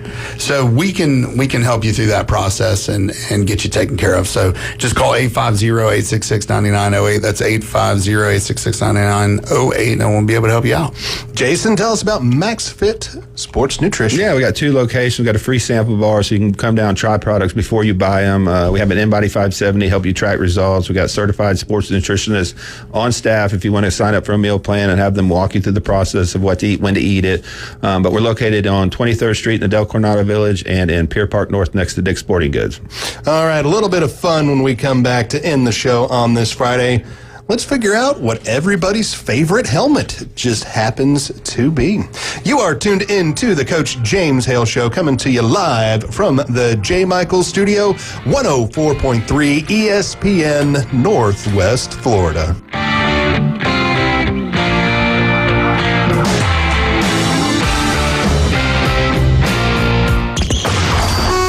ESPN Northwest Florida, the Paul Feinbaum Show. Brewster, let me ask you a question. If someone offered you $8 million to become a Clemson fan, would you do it? No. Only thing I'll do with orange is put a lighter to it.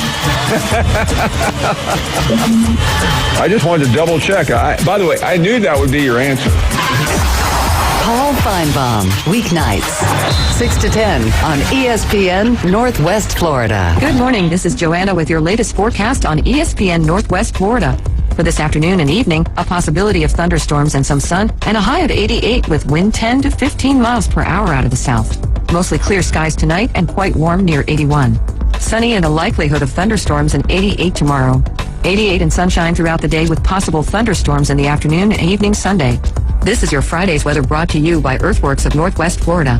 Thank you for keeping that dial on ESPN Northwest Florida. Rely on it. Golf is a game that should be fun, but to have the most fun, you need to play your best. That's where the experts at Golf Plus come in. Their friendly staff will guide you through the buying process, answer all your questions, and can help with any repairs you need along the way. Golf Plus is your custom fitting, club repair, and golf retail shop. Golf Plus staff is non-commissioned and will work with you to find the best product for your game, just like they've been doing since 1988. Golf Plus in Panama City Beach. Fitting, repair, retail. That's Golf Plus.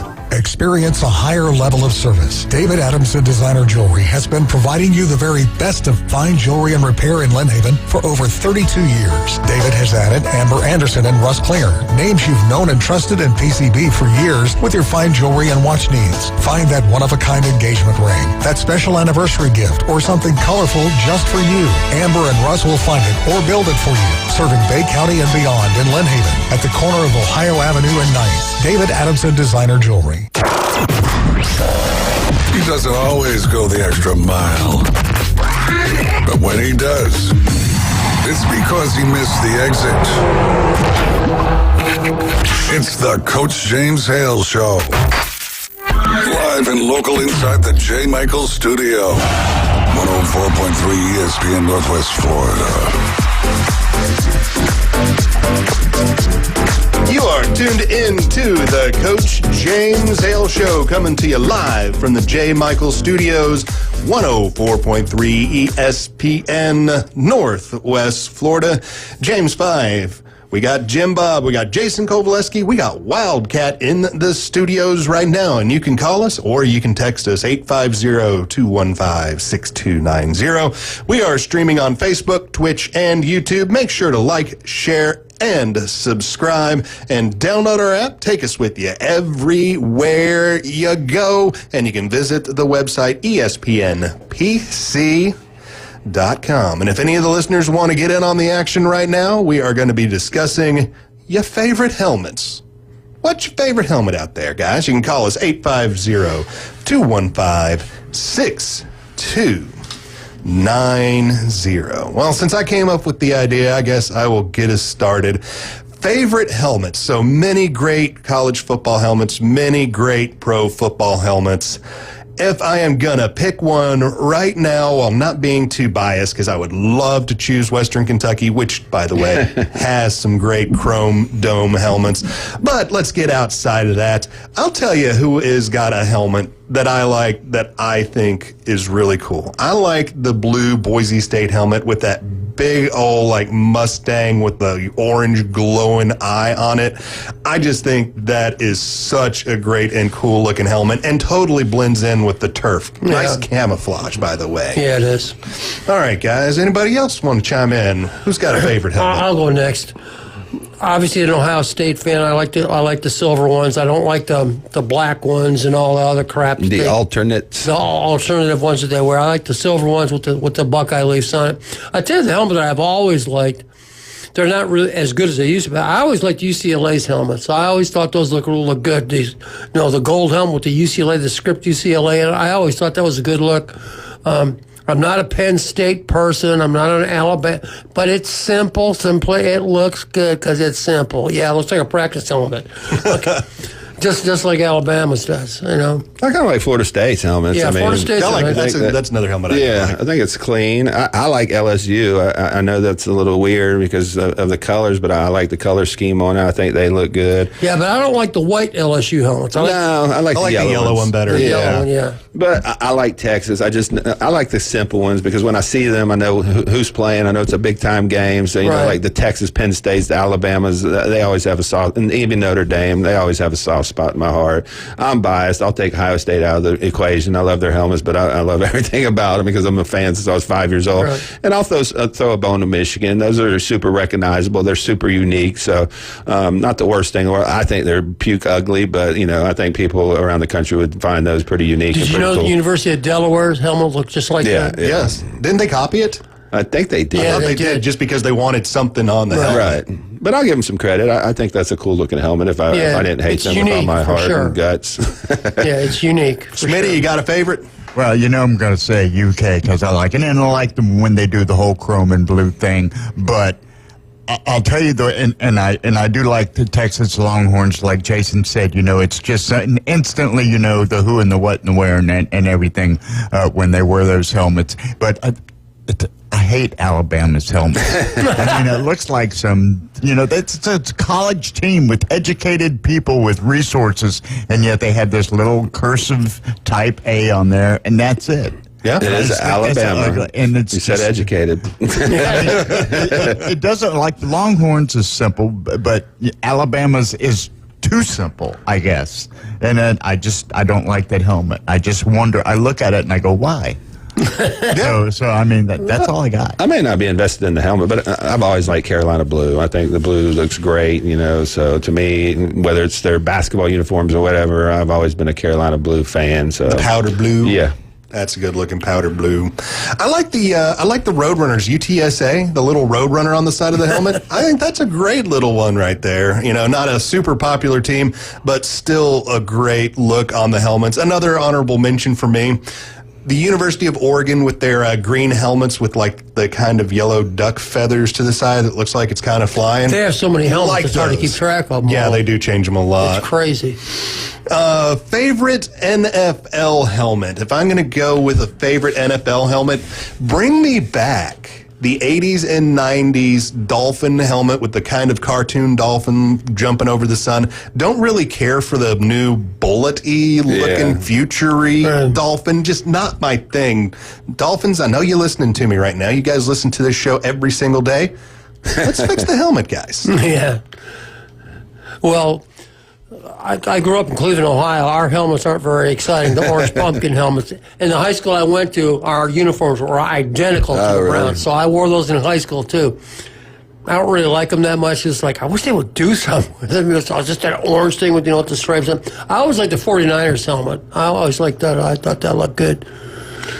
I like the Cincinnati Bengals helmets. When they went to the stripes. Come on, I know, but I still do. Especially the white ones with the stripes on them. I actually like those helmets. I think they're pretty cool. Boomer I'm trying to think of what I would like. The Dallas Cowboys helmet's really recognizable. With the silver, I think those are kind of clean. But beyond that, I don't really love a lot of the NFL helmets, to be honest. Yeah. Got a favorite NFL helmet, Schmitty? Tampa Bay Buccaneers. Yeah. You like the creamsicle ones or the more modern one with the Jolly Roger to it? The Jolly Roger. Okay. You saw that they're bringing back the creamsicles this year they're doing it 1 or 2 games this year. Right. So I'm sure the old school 80s fans are all excited about the creamsicles. I just thought they looked atrocious. Yeah. What were they thinking? The yellow and the orange together out in the Florida sun. Yeah.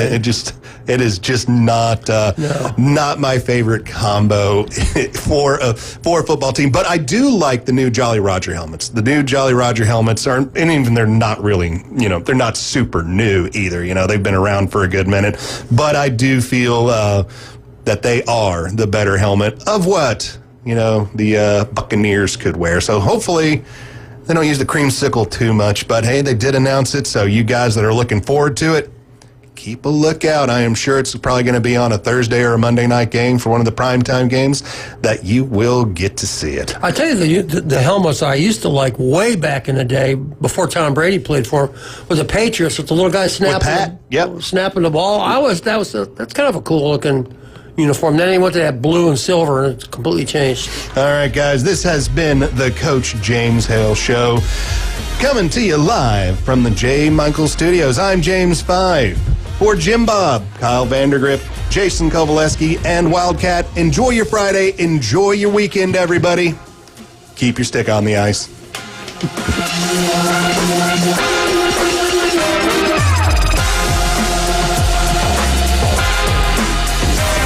ESPN Northwest Florida. The Dan Patrick Show. You know, there's a lot of report cards that'll come in on Cooper Flag. And sometimes I overreact to the Summer League and probably will.